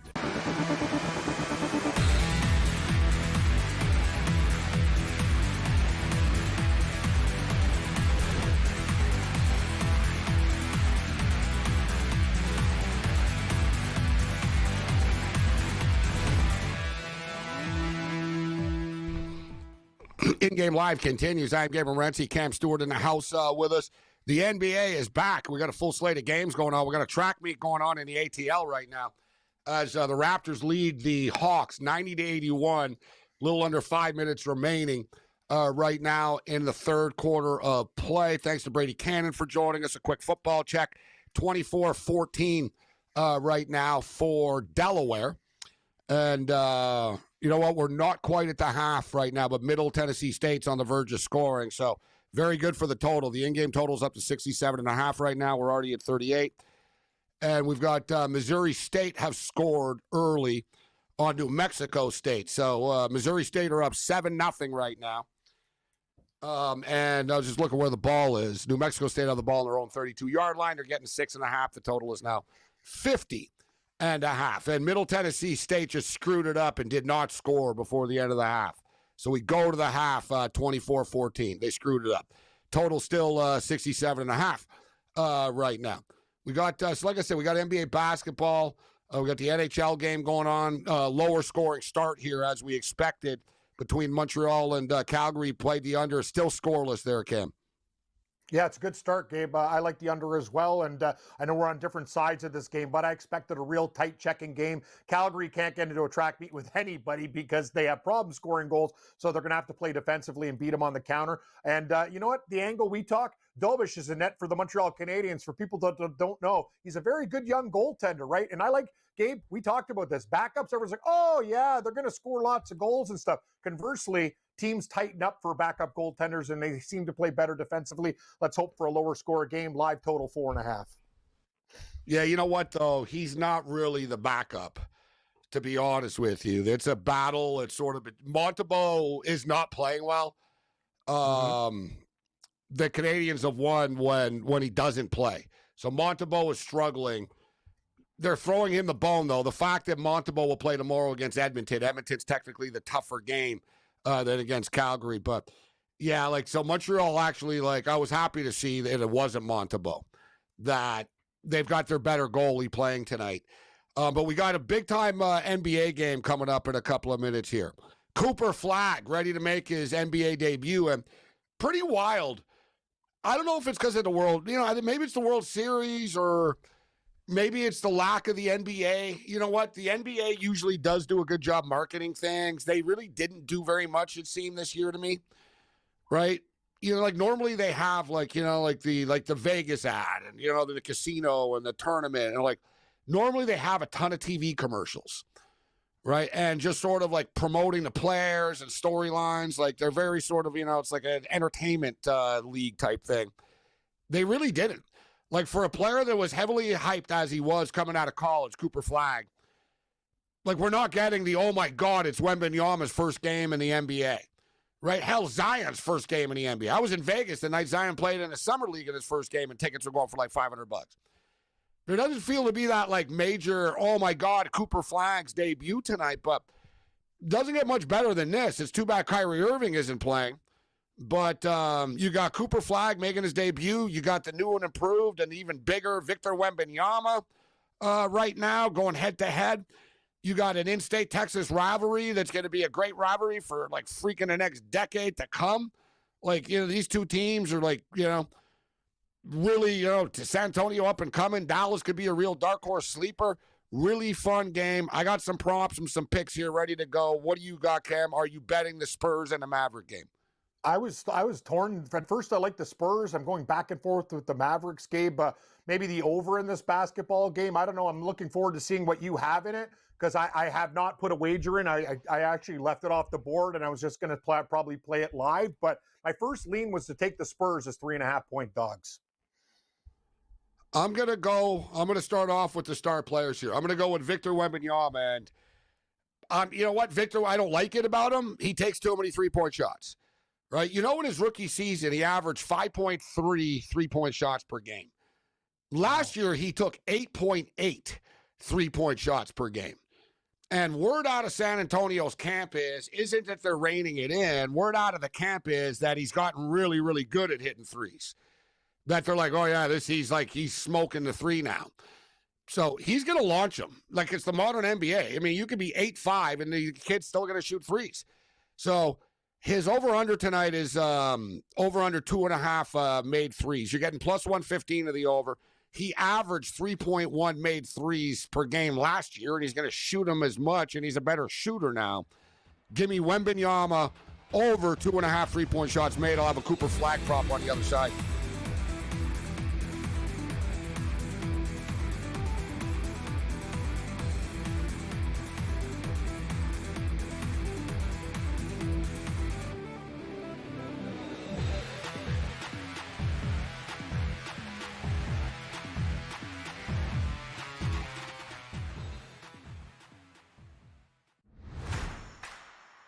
The best part about it is that they're just going about handling their business. I was listening to Arvell Reese and his literally like 5-word sentences about himself and some of the things that Caleb has been talking about. The dudes are just so locked in here about just doing their job and not worrying about all the other things and awards. They know all those happen when you go win and you win decisively. The Bobby Carpenter Show, only on SportsGrid.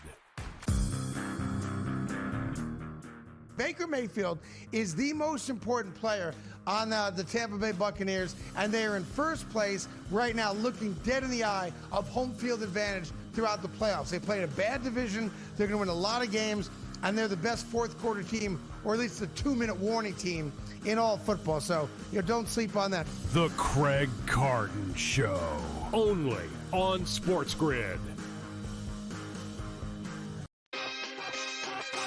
Awesome and monumentous win against Oregon. Texas has saved their season. Texas has given themselves life to potentially crash the college football playoff party. For OU, a loss to Texas shouldn't be the end of your season. And yet with that remaining schedule, it feels like it could be. Books certainly pricing it that way. A lot of movement off of the Red River rivalry. Game time decisions, only on SportsGrid. Paige or Caitlin? Who do you take and why? I think for the WNBA, in a sense where they're moving toward more guards when it's been very post and big heavy in the past. But there's a reason why Caitlin Clark set all those records at college and then went into the WNBA and set all those records immediately. I really do think she's just a different level talent. Betting above the rim, only on SportsGrid.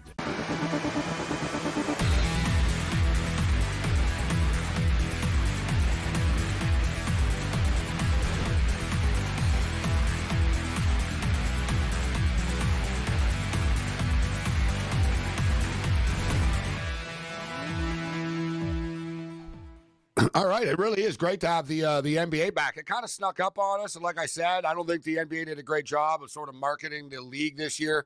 NBC did a lot because they're back, but the games last night, that was epic last night. First game of the year, you got double overtime, and then the Warriors and the Laker game was entertaining last night, and we got a full slate of NBA basketball going on. I just gave Victor Wembanyama over 2.5 3-point shots made at plus 115.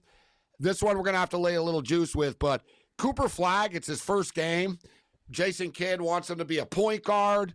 This kid's got a super high basketball IQ. It's his first game in the NBA. It's not like he's going to be a ball hog. He's not on Duke anymore, and he wasn't a ball hog on Duke. But he's not the focal point of the offense, right, to score per se. So I like the over 3.5 assists for Cooper Flagg. As far as the game is concerned, I don't like the fact that Gafford is out. Let's bring in Nick Hamity right now and see if Nick has an opinion on this. We'll get into the T-Wolves game as well. Good to see you, Nick. Thanks for joining us on the program. Is it just me, or is this not getting hyped up enough? Cooper Flagg's first game in the NBA tonight, man, and it's against Victor Wembanyama. Yeah, it's tough, especially when you got two of the teams that people expect to get better throughout the entire season. I think one of the things with the Mavs is you want to see them fully healthy to get fully hyped about the Dallas Mavericks. Since the Luka trade, they have not really been that. But yeah, Cooper Flagg, it's going to be a lot of fun to see him kind of take off. See if he shoots a lot of threes like he started doing in preseason, or if he tries to take it to the rim now. You before the show were mentioning Victor Wembanyama pulling up from three. Being a Wolves fan, we see Anthony Edwards do it quite often. I'd like to see Victor get inside as much as possible, being that he's a freak and should be one of the best players in the NBA in the paint at all times. But the fact that he can step out and shoot that three, it's exciting. I'm here for it, so we'll see how it goes tonight. Yeah. I don't want to be I'm not going to be Clint Eastwood and I'm not get off my lawn type guy. It is what it is. Like, it's I think we're over the bitching. Oh, there's too many threes in the end. It's like, yeah, dude, like, how to accept it. It's like saying there's too many home runs in baseball. It's like, it is what it is. But like you said, it's a lot of fun. But I'm with you. I think as he gets thicker and stuff, he'll spend a little bit more time in there. As far as the game itself, another player I just want to throw out here. My gut is sort of thinking that the Spurs are the play here. I think Castle is an amazing player, Nick, that people don't talk about enough. And I'm kind of looking at Castle's three-point prop tonight. I'm thinking, man, he could hit 2 threes tonight. Any opinion on Castle and any opinion on the side of the game? Yeah, it's time to juice baseballs again, just for the record. But I like it. I think he's going to get a lot of shots up this year. I think it's a team that is going to score a lot of points. I like it. When you're getting, 1.5, anything less than 2.5 for a 3-point prop is comfortable for me. Unless it's Anthony Edwards and he's going to shoot 12 threes a game. But, yeah, I like it a lot. I also like looking at a flag to start out the season hot. I think he's a guy that he's getting some discounted numbers. We might see numbers go up into the 20s pretty soon, especially his points, rebounds, and assists. I think that's something to take a peek at as well. Yeah, for the record, we should bring it up because, he could be a mega star, Hall of Famer, and we can look back and say, all right, you know what, I remember his first game. His prop tonight is 15.5 points. It was 14.5, so it's got a little bit of a late movement here. And, yeah, this is almost like betting the Kentucky Derby. People bet every horse, so they have the ticket after to save. I already got him on the assist. I'll jump in on the over 15.5 points that he has a nice night tonight in his debut. We did jump in on the Castle guys, over 1.5 3-point shots made, and we're getting plus 140 with a great player, national champion out of UConn. Really looked good last year. Really, really good young NBA player. So Minnesota Timberwolves, you've taken a couple of pot shots at Ant-Man so far. They're laying 4.5 on the road right now in Portland. Total 222.5. What do you think of the season opener? Yeah, for the record, Anthony Edwards is my favorite player in the NBA. So I just watch him jack up a lot of threes and make the most threes in the whole entire NBA. It's pretty crazy when how many threes are being jacked up these days. But I'm actually going to take a different angle tonight. I'm going to look at former 6th man of the year Naz Reid to go over 13.5 points. The Wolves last year struggled when they went into Portland. I don't know what it was. They went 0-2 straight up, but Naz played well. The defensive matchups just aren't there. Naz is kind of an in-between guy when you have guys that can't really keep up speed-wise, and I know they got some size in Portland. I'm not really worried about it. Naz averaged 20.3 points per game last year, went 4-0 to this total in the season series last year. And his role is going to get bigger this year. He just got signed to an extension, or not even an extension, a whole new contract. Naz Reid's in Minnesota to stay now. There's no Julius Randle or Naz Reid chatter. I think all the pressure's off of Naz Reid. I expect him to start out big and kind of get back to how he was 2 years ago. I think he's something he didn't was it his sister, his brother? Did someone die close to him in the offseason here? I could be wrong. His sister just passed away. Yeah, it was tragic. Yeah. That's another thing to take into play here, and that's also why I'm also it's not the main reason, but he's going to be motivated. I think he's Naz Reid looking at his he's going to be inspired, and Naz Reid just being around the Wolves and being a huge Wolves fan, he's probably the favorite on the team as a fan favorite, as a team guy, as a player favorite. Everybody loves Naz Reid. One more angle I'm going to take a peek at Naz Reid on is his over of 2.5 made threes, just because you're getting such plus odds. Naz Reid's a guy that can put up 7 or 8 threes, especially in his role this year. He's going to have to lead the young guys off the bench. I just expect him to do it. The volume should be there. He had 30 total 3-point attempts last year against the Blazers in 4 games. I expect that to continue tonight.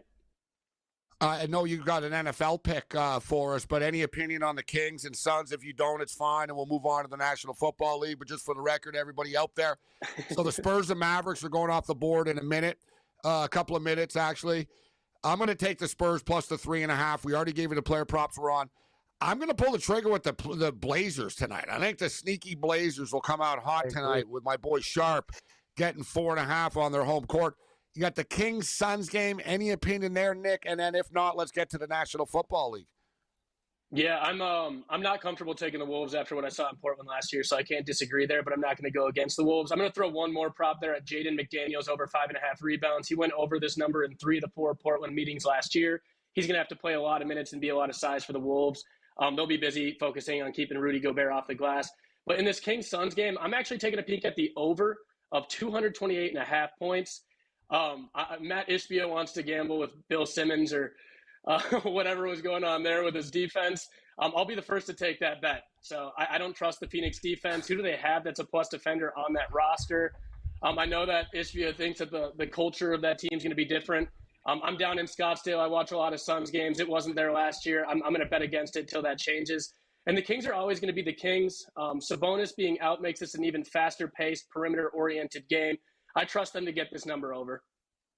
Never good when an owner's arguing with a podcaster, like, yeah, but especially before the season starts. Hey, dude, you're rich, you're a billionaire. You're a billionaire. Just like you, don't worry about Bill Simmons. Okay. Exactly. All right, we got about a minute here, Nick. What do you think of the NFL? Yeah, I'll give one quick play on the NFL this weekend. I got to watch Rico Dowdle play a lot last year, and I know that he's a serviceable guy. This year he's rolling. He's legit. So I'm going to take a peek at his over of 49.5 rushing yards. This number is kind of because he's a timeshare with Hubbard. I don't think that's the case. I think this is a discounted number. I think that Rico Dowdle has proved that he's the guy there. And his expanded workload has come against the 17th, 28th, and 31st run defense in the NFL by EPA. He's going up against Buffalo, who, no surprise, is 30th in the NFL. So I'm going to roll with Rico Dowdle in this spot. Yeah, as a Buffalo Bill fan, we're fine. We only give up about 200 yards a game on the ground. Come on, man. Yeah, it's all right. It's like 168 or something ridiculous. But yeah. I like your play. Buffalo cannot stop the run. Yep. McDermott was talking a big game this week. We had a bye week. We've looked at it. Is it execution? Is it personnel? Is it coaching? It's like, oh, shut up and stop someone. Thanks, Nick. Thank you, guys.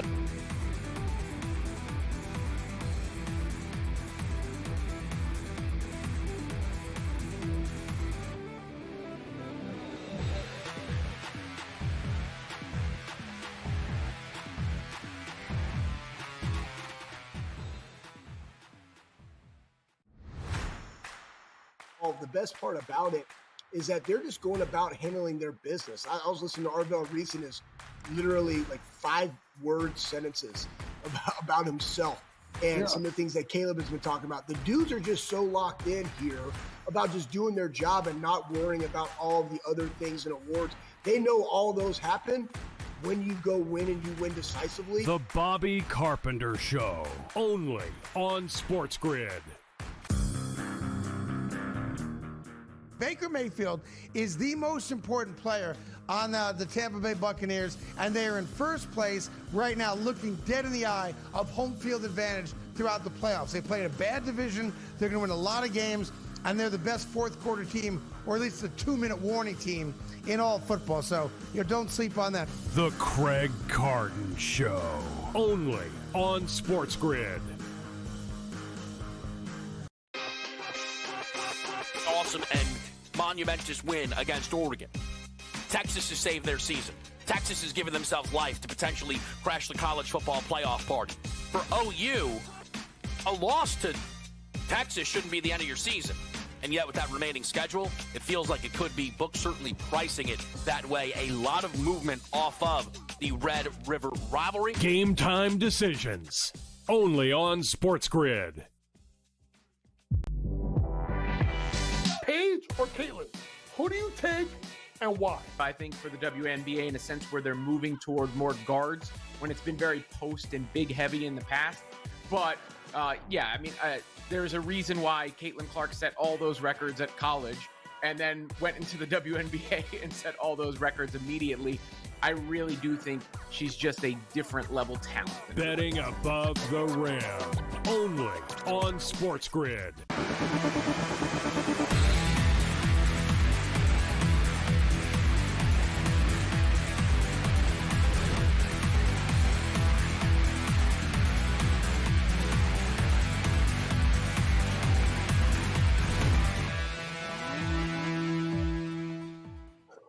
In-game live continues. Thanks to Nick Hamerty for joining us on the program. Good stuff, sharp guy, talking NBA basketball. So, yeah, I'm fired up for this Cooper Flag, Victor Wembanyama matchup.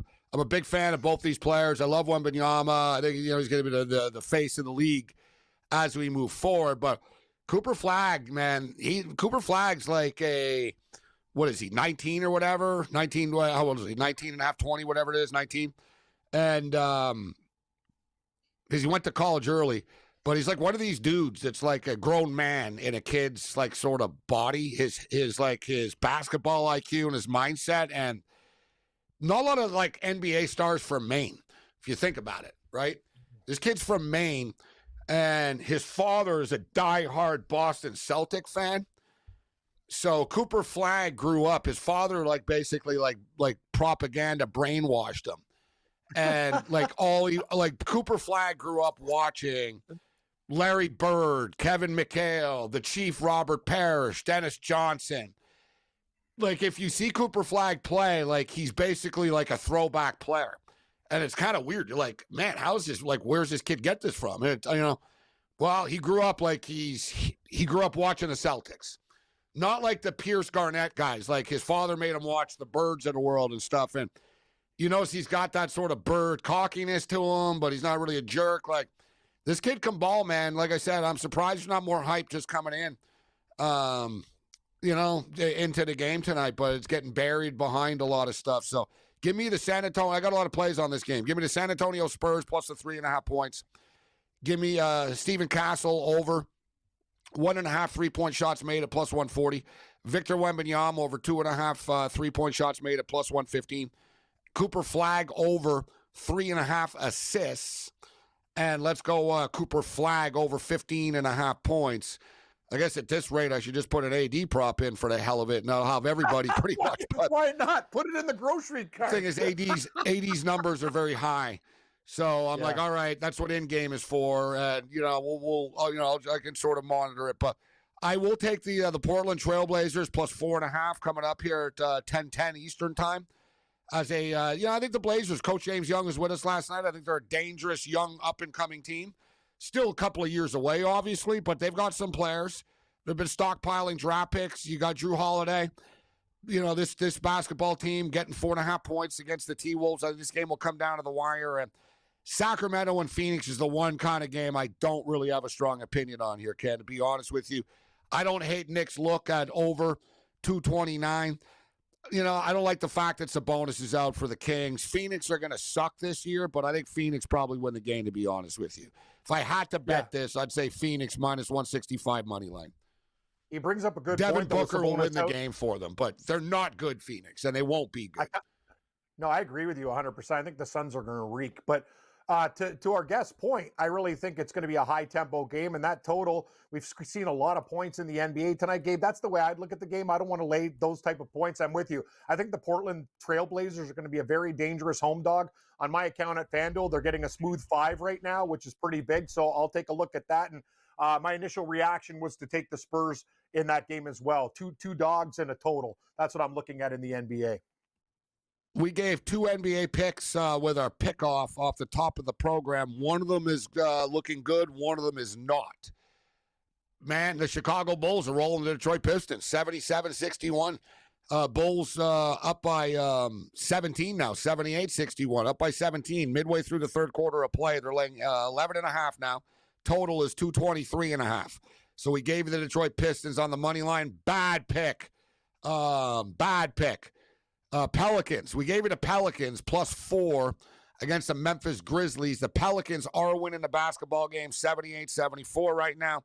They're minus 3.5 point favorites. The total is 245.5.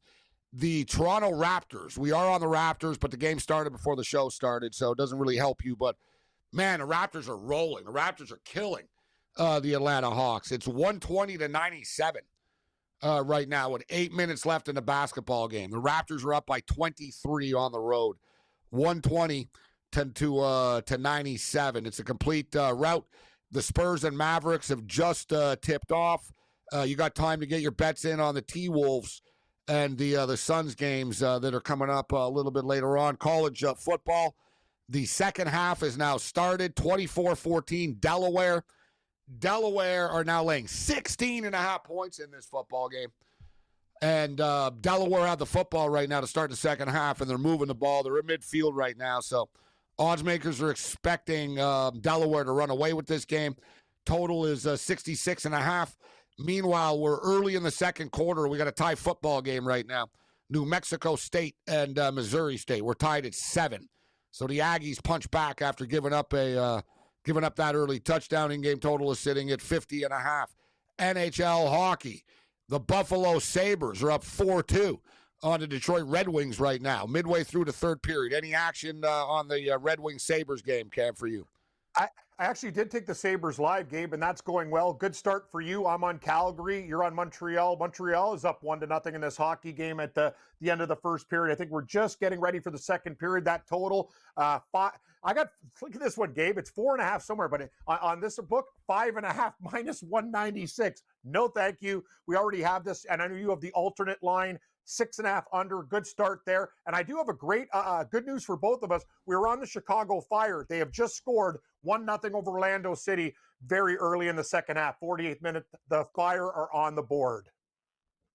So, yeah, the Montreal Canadiens on the board as well with a 1-0 lead on the Calgary Flames. And as we stated off the top, with the pickoff, actually, in which we gave you the under of this game, the Canadiens and the Flames, the last 6 times that they played, it stayed under the number.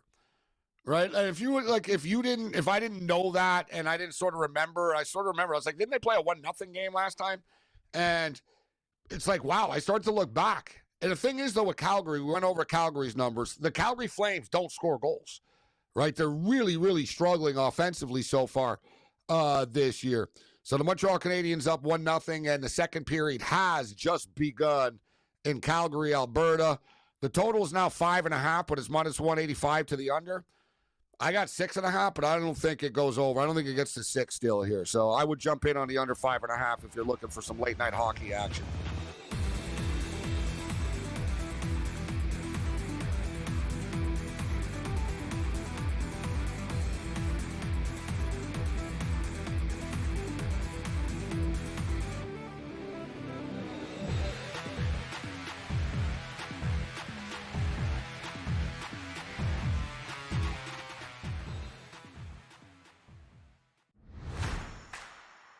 The best part about it is that they're just going about handling their business. I was listening to Arvel Reese and his literally like 5-word sentences about himself and some of the things that Caleb has been talking about. The dudes are just so locked in here about just doing their job and not worrying about all the other things and awards.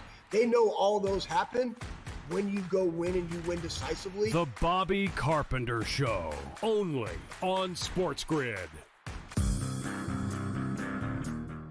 Baker Mayfield is the most important player on the Tampa Bay Buccaneers, and they are in first place right now, looking dead in the eye of home field advantage throughout the playoffs. They played a bad division. They're going to win a lot of games, and they're the best fourth quarter team, or at least the 2-minute warning team in all football. So don't sleep on that. The Craig Carton Show, only on SportsGrid. Awesome and monumentous win against Oregon. Texas has saved their season. Texas has given themselves life to potentially crash the college football playoff party. For OU, a loss to Texas shouldn't be the end of your season. And yet with that remaining schedule, it feels like it could be. Books certainly pricing it that way. A lot of movement off of the Red River rivalry. Game time decisions, only on SportsGrid. Paige or Caitlin? Who do you take and why? I think for the WNBA, in a sense where they're moving toward more guards when it's been very post and big heavy in the past. But there's a reason why Caitlin Clark set all those records at college and then went into the WNBA and set all those records immediately. I really do think she's just a different level talent. Betting above the rim, only on SportsGrid.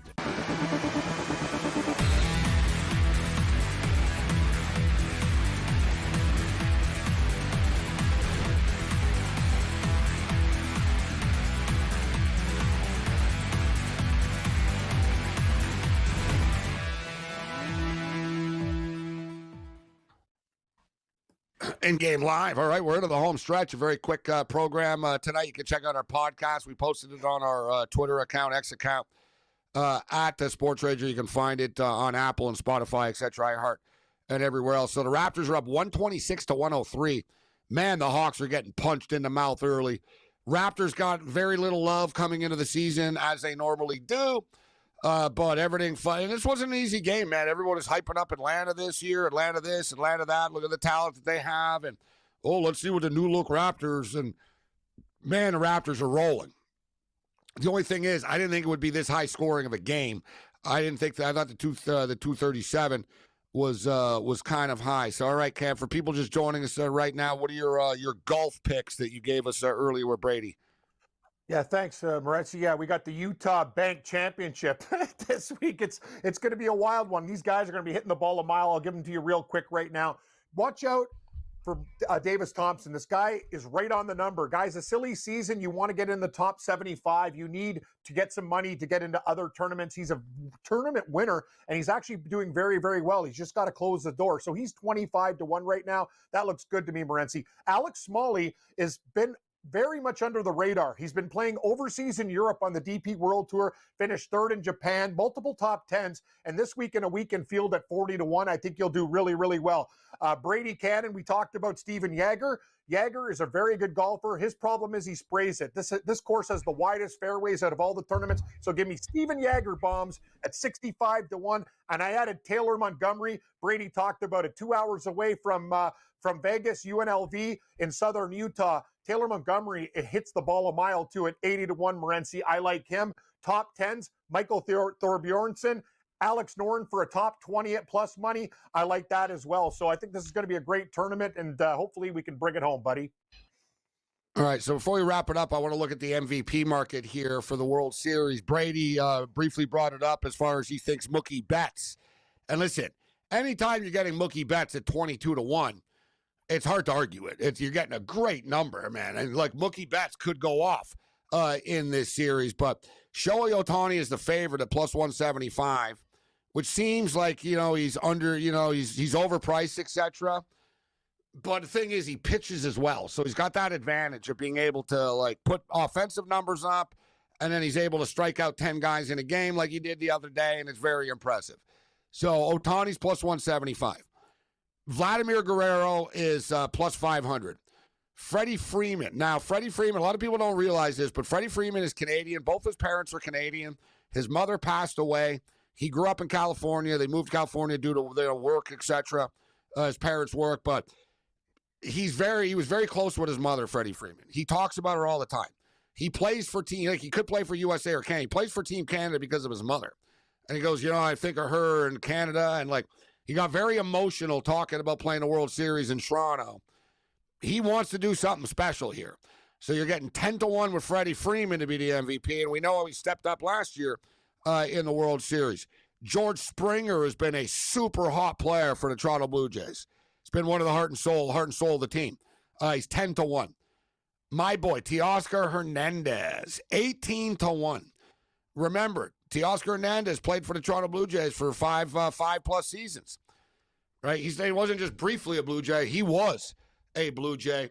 He liked it there. The Blue Jays didn't want to pay him. And he ended up going to Seattle, and then Seattle didn't want to pay him. And he ended up with the Dodgers. So this is a little bit of a revenge spot here for Teoscar Hernandez. Now, listen, Teoscar would have to really go off to win the MVP. Hit a couple of home runs in Toronto and then hit 4 home runs and he wins the MVP type thing. If he, completely goes up. But I like that sort of element and aspect for Teoscar Hernandez at 18-1. I wanted to throw you out the emotional one at with Freddie Freeman at 10-1. If Blake Snell pitches twice, Cam, and he's dominant twice, he's 20-1 to win. And then if you want to look at some random Blue Jays, who's your random Blue Jay? As you're the Blue Jay fan, who's a random Blue Jay MVP pick? Well, I think for when you're looking at Springer, he's the hottest player. But if you're looking for value and a guy that has been very, very good, if you want to take a lottery pick, Gabe, I'd go with Barger. I think he's been absolutely fantastic for them. Every big hit, he has a wicked arm too. Great defensively. Watch out for him. And the bowling ball, Alejandro Kirk. Those would be my 2 flyers for the Blue Jays. If I was taking a flyer on the Blue Jays, it would be the guy that had the highest batting average in playoff history, Ernie Clement. Maybe 40-1 if he catches lightning in a bottle, but it's not good enough odds. May the winners be yours.